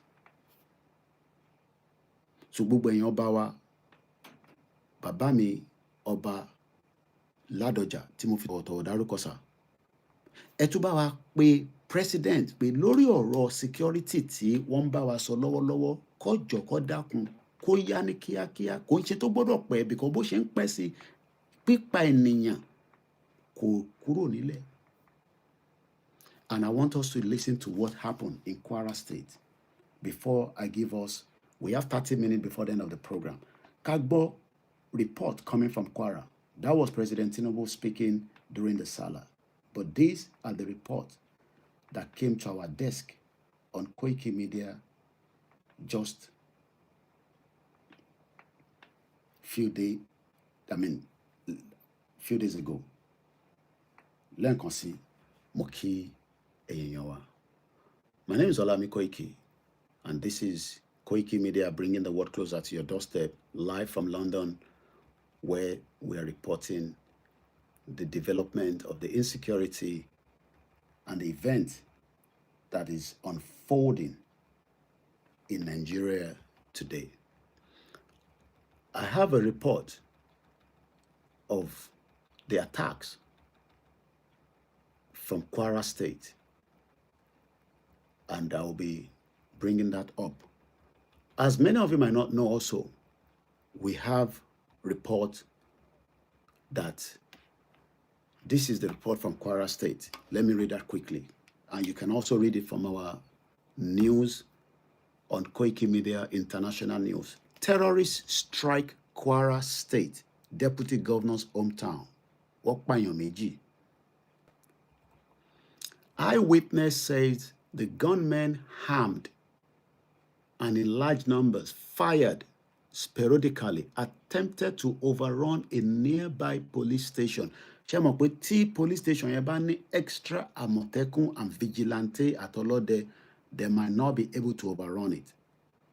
This is where Tinubu says he will need that support from the UK, France, when it comes to intelligence and equipment. Let's read further. 2 people have been killed and a local security chief, Oluode, injured. Ìyẹn dira dáadáa nìyẹn, because Oluode kò túrálẹ̀. After suspected terrorists attack Oro Ago, the hometown of Kwara State Deputy Governor Kayode Alabi in Ifelodun local government area on Wednesday evening. Eyewitnesses, the gunmen armed in large numbers, fired sporadically, attempted to overrun a nearby police station and move house to house, breaking doors and terrorizing the citizen. This is the same message that Tinubu president was telling those that visited him during the Salah. And you can now see why Igboho is now needed more to support in line with the constitution. So lẹ́ẹ̀kan sí mo rọ gbogbo àwọn bá wa kó jọ̀ọ́ kó dákun kó bá wa gbé ìgbésẹ̀ kí olóyè lè ṣe ohun tí ọba Elédùmarè tó rán, torí ohun tọ́lọ́run ló ń ṣe lọ́wọ́lọ́wọ́. Ọlọ́run á dẹ̀ jẹ́ kó ṣiṣẹ́ náà délẹ̀ gẹ́gẹ́ bí a ti ṣe fẹ́. Nítorí pé the situation in Kwara State is terrible. I will not show the video, but let's listen to cries of our mothers.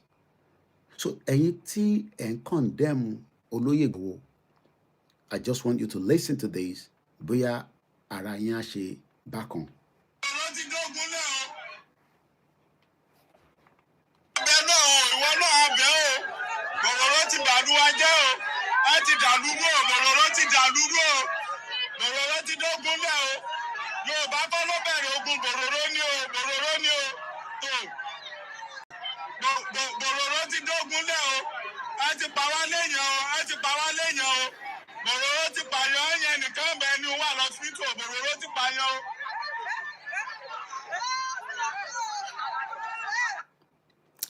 Báwo ló ṣe rí lára yín?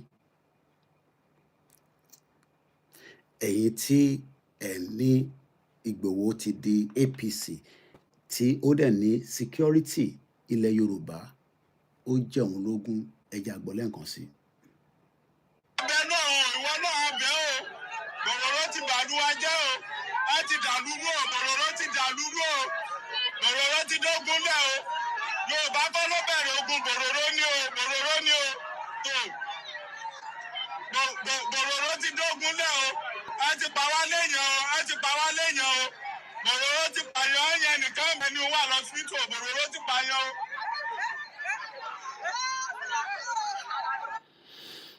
How do you feel? Koikimedia bringing the world closer to your doorstep. Mo bẹ̀ wá, ẹ jẹ́ kí audio tí mo ṣe yìí kó dọ́dọ̀ President Bola Ahmed Tinubu àtàwọn cabinet wọn. Now, before we wind up this particular segment of the program, this is still the 3rd of March, sorry, the 27th of March, 2026. It's coming up to 2:30 a.m. Ni recording tí mò ń ṣe. The title of the broadcast has touched on almost everything, but I think clarify one aspect, and probably the last aspect. I've talked about the election. The election will hold subject to what Nigerians want. It's not my own to decide. What is self-determination? Thank you so much for everyone that have joined the live show on TikTok, Instagram. We're live on Twitter Space. We're recording the audio. If you come across this audio, please share to your family members and friends as well. What is self-determination? Kí ló ń pè ní self-determination? If I ask you, what is the meaning of self-determination? How do you answer that question? Ṣé yẹn bá government jà? Ṣó tako ìjọba Tinubu as we are asking for our right to self-determination? Does that mean that we are against the government? Are we against the present administration or the previous one? Are we the only one asking for such around the world? Self-determination is what we call inalienable right. Self-determination is the capacity or the right to make choices to manage one's life. How do we manage our life? We need a government to manage our life, whether you like it or not. I live in the UK. There are many laws that have changed in the last 29 years I've lived in this country, especially on immigration. I remember when I was doing my, excuse me, when I was doing my immigration,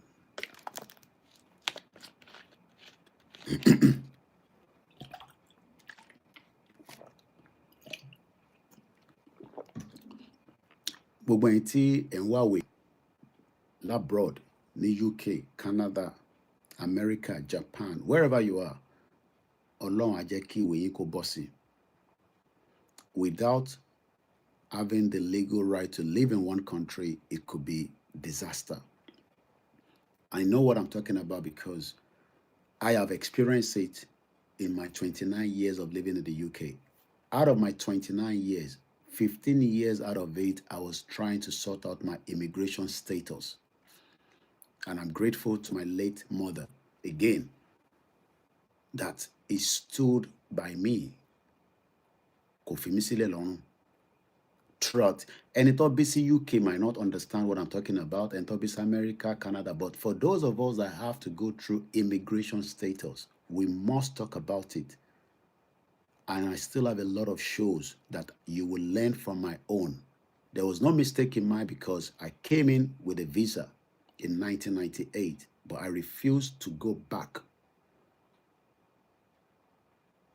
on the ground that my mother lives here and I have a family tie in the country. As at that time, mo ti bímọ, mo ti marry in 1998.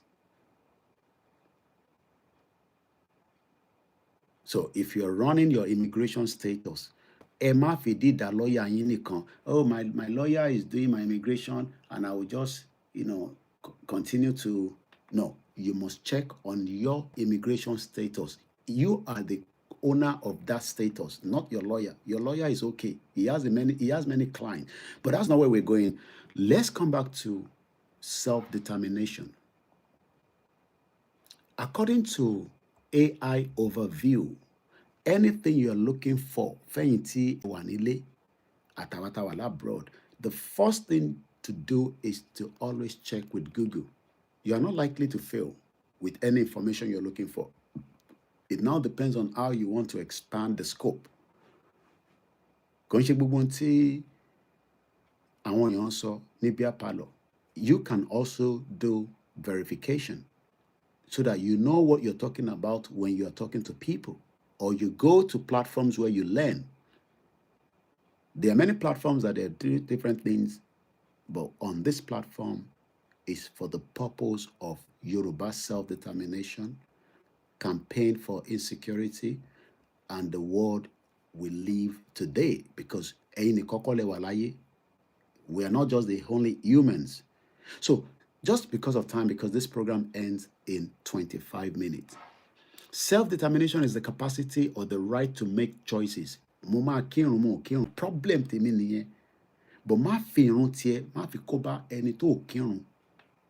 Má fi ẹ̀sìn tiẹ̀, ó fẹ́ ṣe ìjọsìn.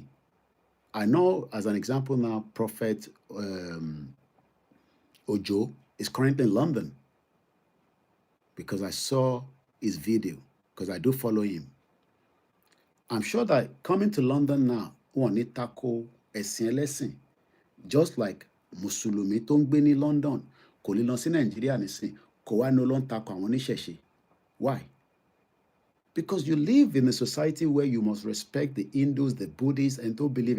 But the moment we are in Nigeria, we become different thing entirely.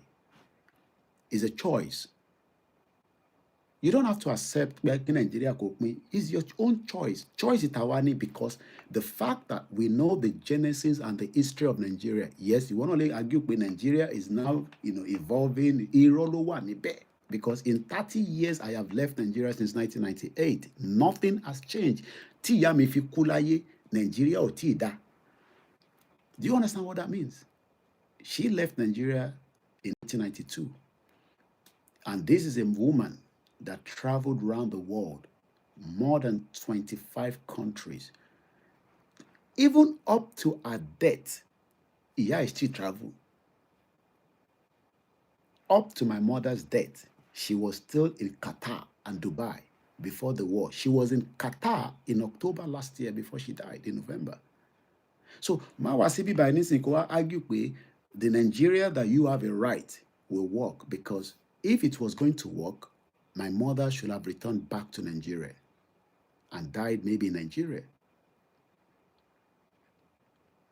Àìmọye àwọn arúgbó tó wà labroad tí ó ti sún wọn ní choice ni. Àwa náà ti ń dàgbà nísìn. I am 48. So you expect me to be sitting on computer like this, kí mama pariwo, Yorùbá nation no going back forever. Àbí? Ǹtẹ́ ìfẹ́ nìyẹn, ẹ fẹ́ sọ mí darúgbó kalẹ̀ sórí social media. Nígbà tí mo lọ́mọ, tí mo láwọn ìyàwó tí mo fẹ́ tọ́jú, tí mo ní family tí mo gbọ́dọ̀ take care. When I have other things I want to do with my life, èmi náà ní life tí mo fẹ́ live. So you expect me to be sitting here every day, come on, Yorùbá nation no going back. So it's our choice.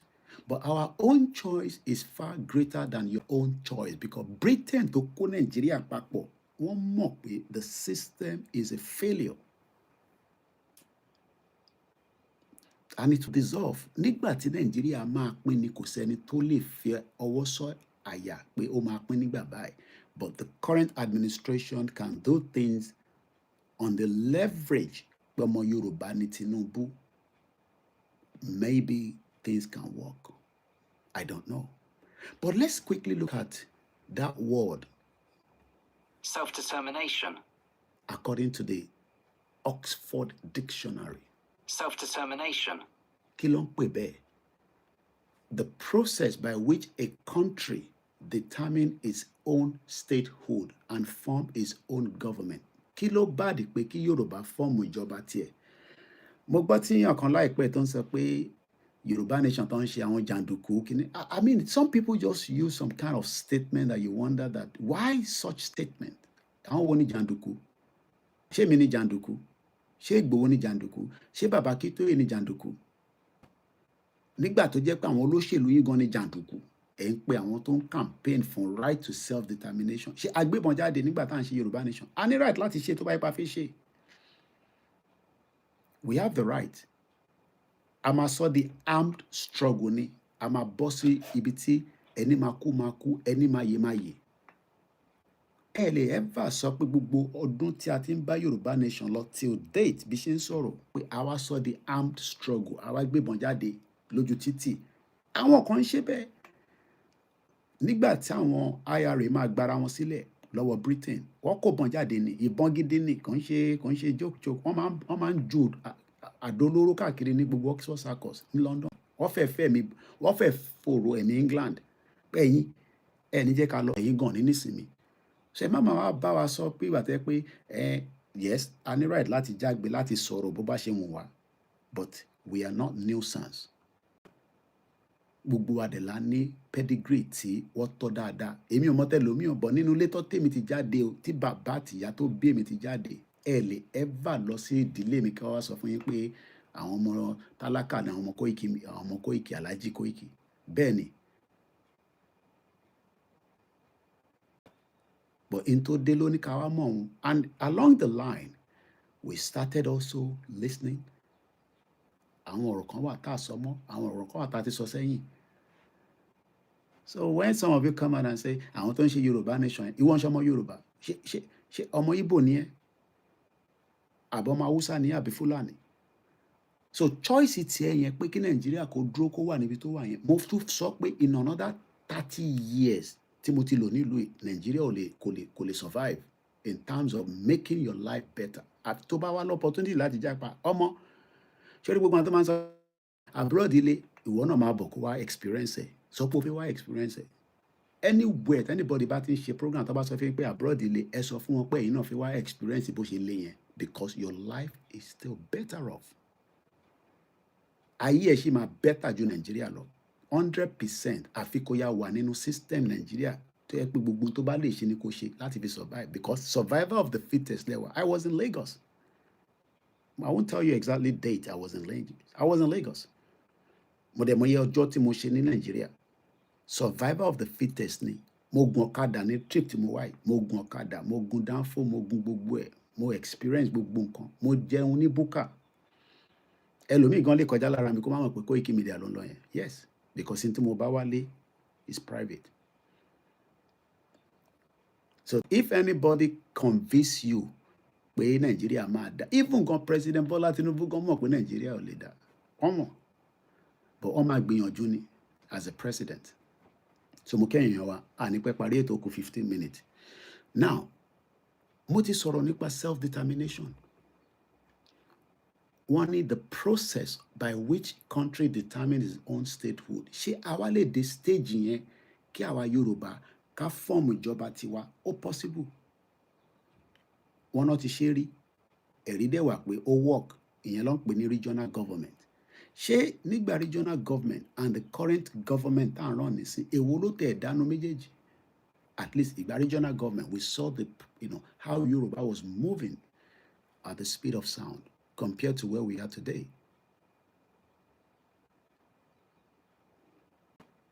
Now, I want to use a country or, well, not even a country. Okay, let's look at self-determination in international law. A fẹ́ kúrò ní Nàìjíríà, ọ̀nà wo la máa fi gbà?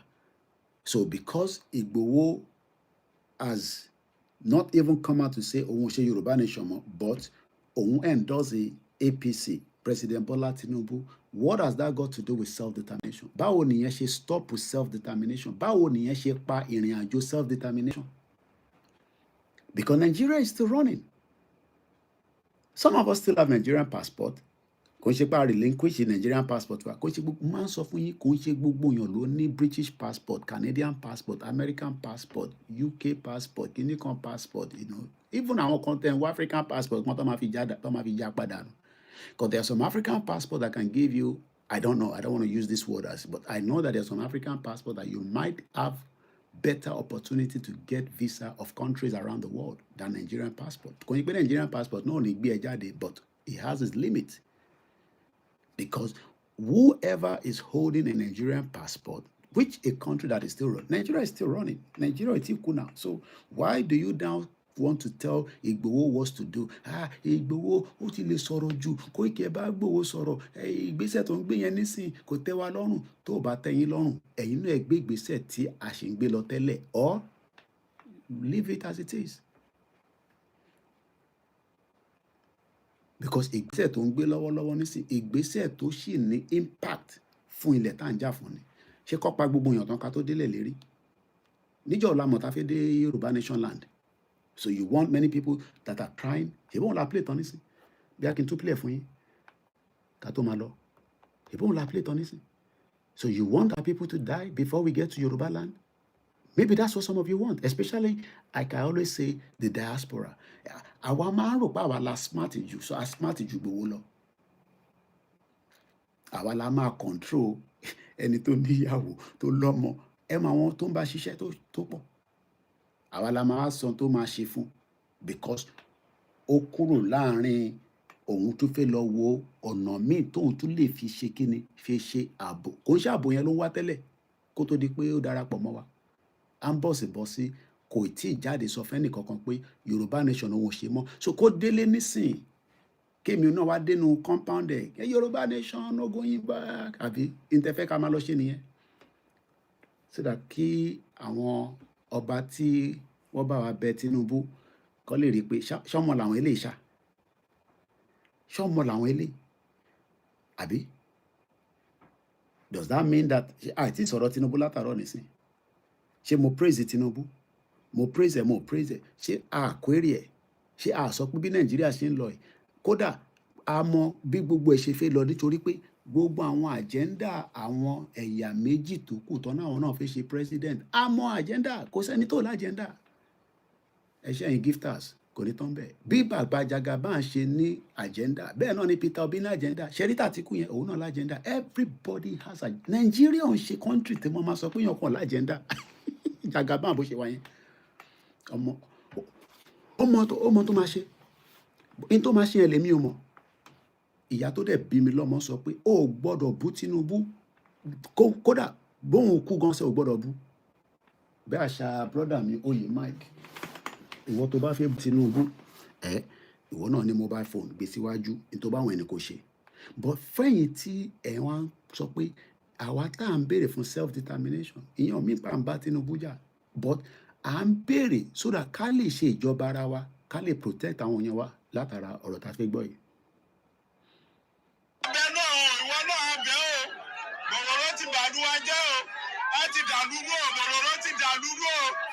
Bòròró ti dógún lẹ̀ o. Yorùbá kọ́ bẹ̀rẹ̀ ogun bòròró ni o, bòròró ni o. Tó.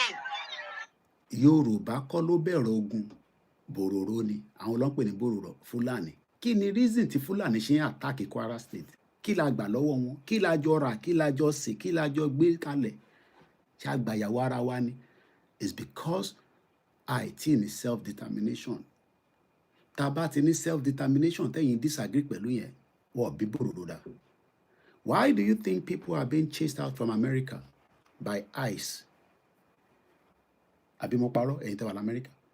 Wọ́n lé wọn mú ni. Wọ́n pè àwọn yẹn ní ICE. Tó bá ti mú ẹ ó máa deport ẹ. Because wọ́n ò fẹ́ ọ̀daràn. Òun ni 1.1 million followers. Page 1 nìyẹn. They are called Immigration and Custom Enforcement. Ìjọ tó bá jẹ́ pé a agree pé ká gba Yorùbá nation, ká gba Oòduà nation, ká dá dúró, a máa enforce gbogbo àwọn tí wọ́n wá ń bòròró yín tó ń pa yín mọ́lé. But ẹ náà ti fẹ́ self determination. Ẹ wá fẹ́ jẹ́ ká sọ dogun. Nígbà tá ní ká sọ dogun yẹn, ẹ náà ẹ fẹ́ nígbà yẹn. So kò lè dogun mọ́ nísìn. A ti wà ní ìtàn pè ní diplomacy.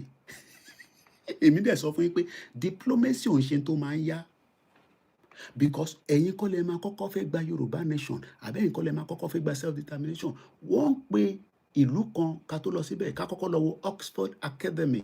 According to international law, the right to self determination in international law, the right to self determination is the right of people. Àwọn ọmọ Oòduà, àwọn ọmọ Káàárọ̀ Oòjíire, ó fẹ́ kò fẹ́ to freely determine their political status. Kò ní sí ẹgbẹ́ APC, ẹgbẹ́ PDP, ẹgbẹ́ ara wa lájọ́ máa ṣe tá máa wà accountable. Kò ní sẹ́ni tó máa yanra wọn jẹ. Ìta ń pè ní self determination tó ní òfẹ́ nìyẹn. Ìgbà tó dẹ̀ ní òfẹ́ nísìn kí ni ká ṣe sí? Àbí? Àti fẹ́ land ó kù 10 minutes. Ní kọjá 10 minutes kọ̀tẹ̀ mi náà gbọ́dọ̀ lọ sùn padà. Koiki ni mò ń jẹ́. Mọ́nẹ́ mi ní the last man standing lórí ìrìn àjò yìí. Mo ti dé padà. Ìyá tó kú ni wọ́n ìjà nǹkan ọ̀dẹ́bọ́kùnrin ni tí ìyá tiẹ̀ bá kú níjọ́ kejì kó bọ́ sórí social media kó máa pariwo. Àbí? Ibi tí wọ́n gbé ìyá tiẹ̀ sí nìyẹn. Ibi tèmi gbé sí mo sì kò tí kúrò níbẹ̀. Bó bá wù mí mo tún lè lọ fún 3 months kí n má jáde mọ́. Problem tèmi nìyẹn. Èmi ni mo mọ bí tèmi àti ìyá mi tajọ́ dì sí kọ́ lọ́ bá ń fọ̀run kẹ́. Mo ń bọ̀ mo ti dé. Pursue their economic. Mo ní ṣe economy Nàìjíríà máa da lẹ́yìn tí Tinubu bá ṣe tán. Ó máa ṣọdún 4 ni o, ó máa ṣọdún 10 ni o. Ṣé economy Nàìjíríà tá à ń rí tó ń lọ bẹ̀rẹ̀ lẹ́yìn? Mo ní ṣe economy yẹn ṣó máa da? Mo ń béèrè ni o. Ṣé economy yẹn ṣó máa gbádùn? Ṣé o lè fọwọ́ sọ̀yà pé economy Nàìjíríà pẹ̀lú Jagaban after 2027 wọ 2031 ó máa gbá? Ṣé o rò pé gbogbo ilẹ̀ máa dàbí kí n má dárúkọ gbogbo àwọn tó ń campaign fún even ẹ lè dàbí olóyè Ìgbòho because olóyè ti rí owó ẹ̀ kò ń sọ̀rọ̀ Tinubu. Gbogbo ẹ̀ tẹ̀tẹ̀ wọ́n ń sọ̀rọ̀ pé ó darapọ̀ mọ́ Tinubu ó ti darapọ̀ mọ́ Tinubu. Ó ti rí owó ẹ̀. Bẹ́ẹ̀ ni inú òṣèlú ló ti rí owó kò dispute but kò ń ṣèjọba Tinubu yìí. Ó dẹ̀ rówó yẹn Ọlọ́run dẹ̀ fàlùbáríkà sí. Ọkùnrin tó lé ní ẹ má dá lóhùn, mo ti yọ́ dànù, ẹ má kò tún ní kàn mí mọ́, ẹ̀yin ẹ má dá wọn lóhùn. Tí ẹ bá ti rí mi tí mo ti ranjú mọ́ kámẹ́rà báyìí, mò ń gbá wọn dànù ní àwọn ọmọ àlè Fúlàní nìyẹn. Èmi lè jẹ́ Ìgbò tó ń lórúkọ Yorùbá, kò ní kàn mí mọ́.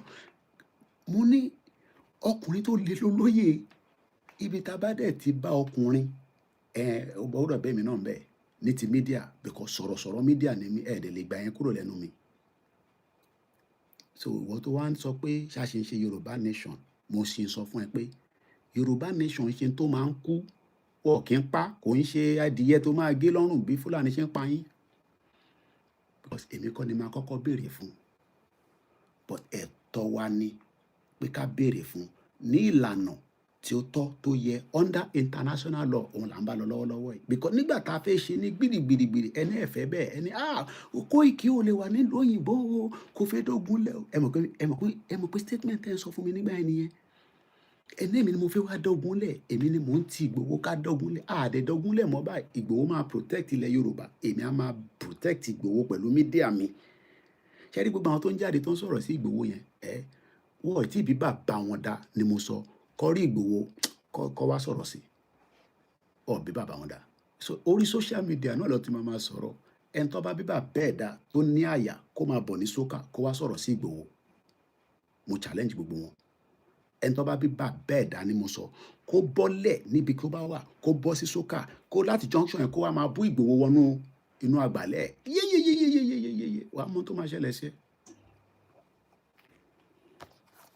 Bomb bastard. Mo padà sórí ètò torí mo ní ìṣẹ́jú 6. Mo ní àwa kọ́ là ń béèrè fún self determination nìkan. Ìlú tó ń béèrè fún, ṣé ká béèrè lọ́wọ́ Google, kákọ̀ béèrè èèyàn mélòó ló tẹ̀ ń wá self determination lágbàáyé, kákọ̀ béèrè. Ṣùgbọ́n pa UNPO, tó bá lọ sórí UNPO wàá rí ìlú tó pọ̀ pẹ́pẹ́ tó fẹ́ yapa kúrò lára oríṣiríṣi ìlú. Wọ́n ń pèlú kan tó bá mọ̀. Ṣorí wèrè tó wà ní Scotland yẹn, mo ì tí ráyè ẹ̀. Ọmọ àlè tó wà ní Scotland tó pèrè ní Máyégún, mo ì tí ráyè tiẹ̀. Ṣorí ìjọ́ tí máa ṣe program ẹ̀ kò ní jẹ́ Yorùbá, torí mo máa fáyẹ̀ délẹ̀. Ọmọ àlè ni. Mo ní tó bá bíbà bẹ́ẹ̀ dá tó bá bíbà bẹ́ẹ̀ àbí ìyẹ́ ẹ̀ kó sọ̀kalẹ̀ kúrò ní Scotland yẹn, kájọ pàdé lẹ́kọ̀ọ́. Torí ta bá ní kájọ ṣe ní bíbà ìlú òyìnbó la wà, ilẹ̀ wa kọ́ ní bíbà, but kó sọ̀kalẹ̀. Èmi ara ticket, kó náà ra ticket, kájọ pàdé lẹ́kọ̀ọ́, kó wá sọ̀rọ̀ sí Ìgbòho. Challenge tèmi kàn fẹ́ fún nìyẹn. Bọ́ pé ní bíbà ìbíbà kọ́ ní ilẹ̀ wa, àwọn ọmọ àlè jàtijàti. Ta ló mọ bàbá ẹ̀, ta ló mọ ìran ẹ̀, ta ló mọ ìran Máyégún general, ta ló mọ̀? Òun náà ti fẹ́ òyìnbó, ṣé òun ló máa kọ́ fẹ́ òyìnbó ni? Èmi délé ẹ̀. Èmi délé ẹ̀ ni mo dénú ilé ẹ̀. Ẹ jẹ́ ń pa yẹn mọ́. Mo ní èmi ni bàbá gbogbo yín lórí social media. Mo dénú ilé ẹ̀. Mo tún sọ odindi brand new phone ni mo sọ níjọ́ tí mo lọ sọ́dọ̀ ẹ̀, tí mo lọ bá ní Scotland, tó wá ń yẹnu sí Ìgbòho. Àjòkò àwọ̀ àgbádá. Ọmọ àlè. Ìlú tó ti wá, Fúlàní ti fẹ́ pa wọ́n tán níbẹ̀. Sọ̀rọ̀ sí Ìgbòho. Nígbà tó tẹ̀ ti lè sọ̀rọ̀ sí bàbá Akíntóyè, bàbá 92 tí ìyá tèmi torí ẹ̀ lọ sí Kútọ́nù lọ bá bàbá ṣe birthday. The last birthday nìyá yẹn lọ ṣe ní last year, kọ́ lọ́jọ́ tó dé. Trip 3 ni mo sì mi lọ ní last year, kọ́ lọ́n bá fọ̀nà kẹ́. Nígbà tóun ti lè sọ̀rọ̀, ẹ ti mọ̀ pé ọmọ tó níran ni, kò tó bá níran ni, ṣó yẹ kírú ẹ̀ máa sọ̀rọ̀. Tí ó bá tó ti lè sọ̀rọ̀ sí bàbá Akíntóyè, so á sọ̀rọ̀ sí Ìgbòho. Àwọn ọmọ àlè jàtijàti. Gbogbo tó dẹ̀ ń ta lára ni pé ó fẹ́ gbowó Yorùbá nation, ó fẹ́ sọ̀rọ̀ ẹ̀ di Central Bank Yorùbá nation. Làwa ní kò sí tó jọ. Ṣé òun ló máa kọ́kọ́ fẹ́ òyìnbó? Àìmọye àwọn tó wà láyìíká wa tó fẹ́ òyìnbó. Ẹ̀rí gbogbo etí ẹ̀ ti mu sìgá bá yé ẹ̀jẹ̀, àtọ́jú ara ẹ̀. Ọmọ àlè, mo ti ráyè tiẹ̀. Gbogbo jágbajàgba tó sọ lóyè Ìgbòho, mo ti ráyè tiẹ̀. Ẹ wá rí gbogbo àwọn tó kù yẹn, mo ní ẹni tó bá bí dánú gbogbo yín, ẹ sọ̀kalẹ̀ wá.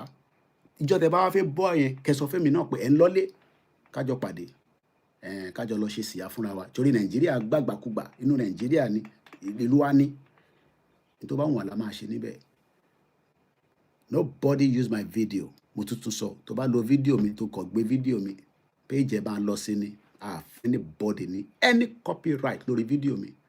Ẹ jẹ́ káwọn èèyàn gbọ́n tí mò ń sọ lórí channel mi ẹ̀yin náà ẹ gbọ́ ẹ fi lẹ̀ ń bẹ́ẹ̀ ẹ má bá mi gbé pé ẹ fi gbé lọ sórí tẹ́lẹ̀ láti sọ yẹn but right now ìyá mi tó fi kú ìjọ tó máa fi kú ó sì ń sọ fún mi pé má jẹ́ kẹ́ni kankan lo fídíò ẹ o mò ń sọ fún yín o mò ń tẹnu mọ́ o àjọ ń ṣe Yorùbá nation ni o àjọ ṣe Yorùbá nation má gbé fídíò mi tó bá gbé tá bá ti rí a máa flag ẹni ó gba copyright nìyẹn problem tiẹ̀ nìyẹn kò ń ṣe problem tèmi èmi mo ní èmi ni mo ṣàìsùn nísìn ìwọ kọ́ ló ń ṣàìsùn o lè jí láàárọ̀ kó wá rí title ẹ̀ kó wá gbé picture sí kó wá máa fi fèrò no don't use my video is my copyright is my video ẹni tó bá rí mi kó má rí mi ẹni tó bá wá mi kó wá mi lọ síbi tó ti máa rí mi ẹni tó bá fi mọ ibi tí mo wà wá mi rí so èèyàn wa mo ní self determination tá à ń béèrè fún kò ń ṣèjà kò ń ṣèbínú o lè gbà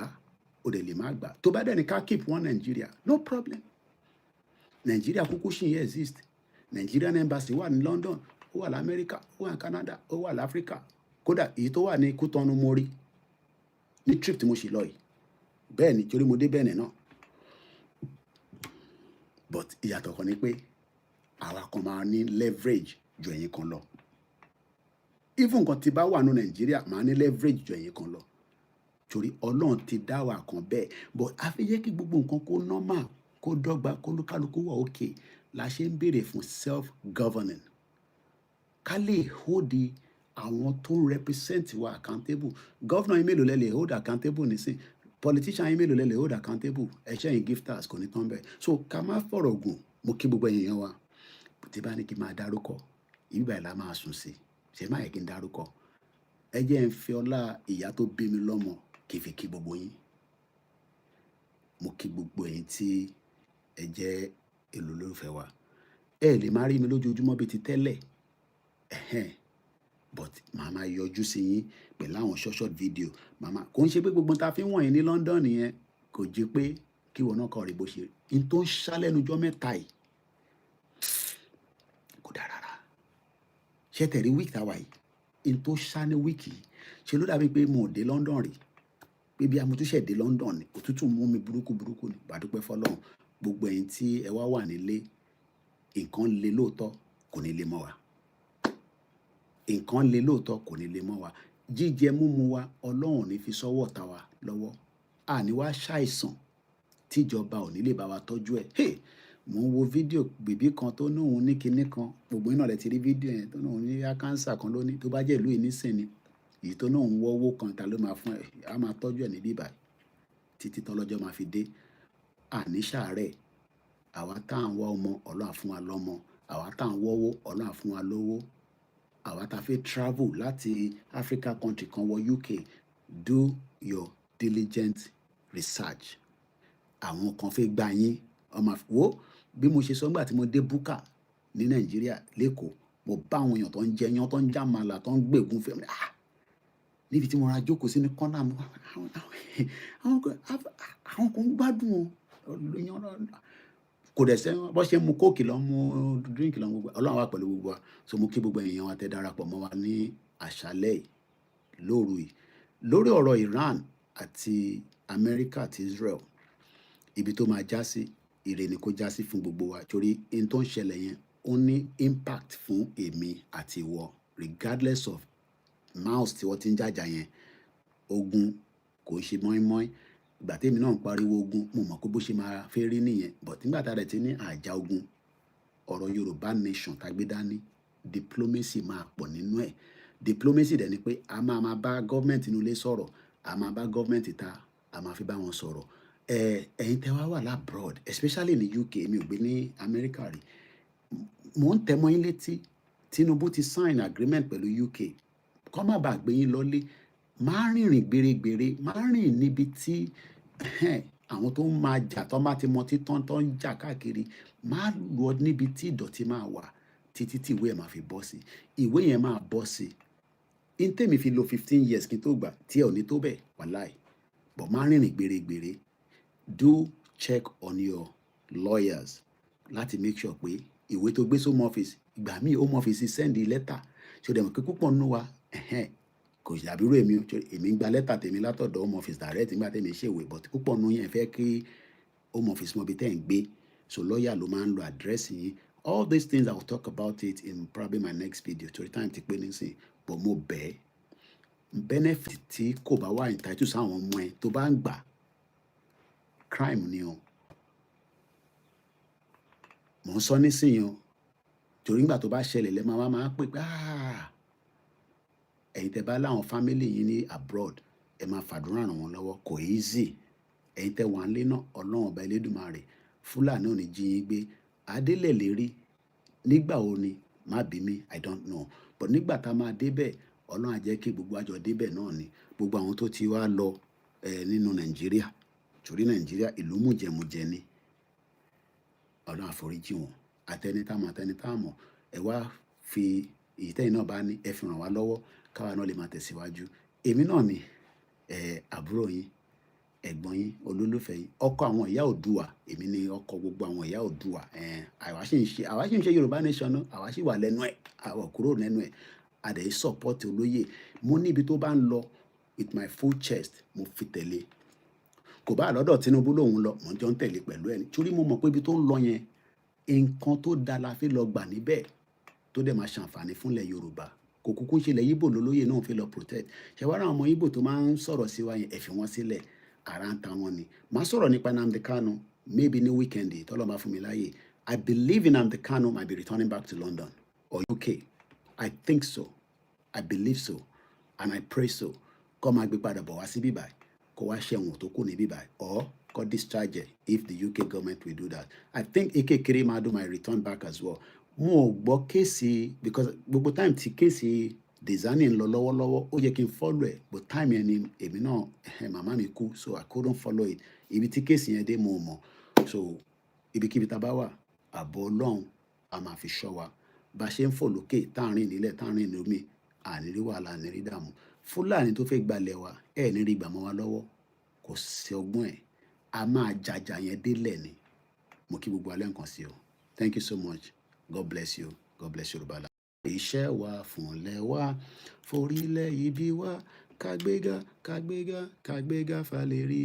Ìgbàgbọ́ wa ni pé bá ti bẹ̀rù làbọ̀ mọ́ ká ṣiṣẹ́ ká ṣiṣẹ́ ká ṣiṣẹ́ ká jọlá. Ìṣọ̀kan àtòmìnira ní kẹ́jẹ́ ká máa lépa tẹ̀síwájú fọ́pọ̀ ire àtòhun tó dára. Ọmọ Oòduà dìde bọ́ sípò ẹ̀tọ́ rẹ, ìwọ ni ìmọ́lẹ̀ ògo adúláwọ̀. Yorùbá nation, no retreat, no surrender. Thank you so much. Bye for now.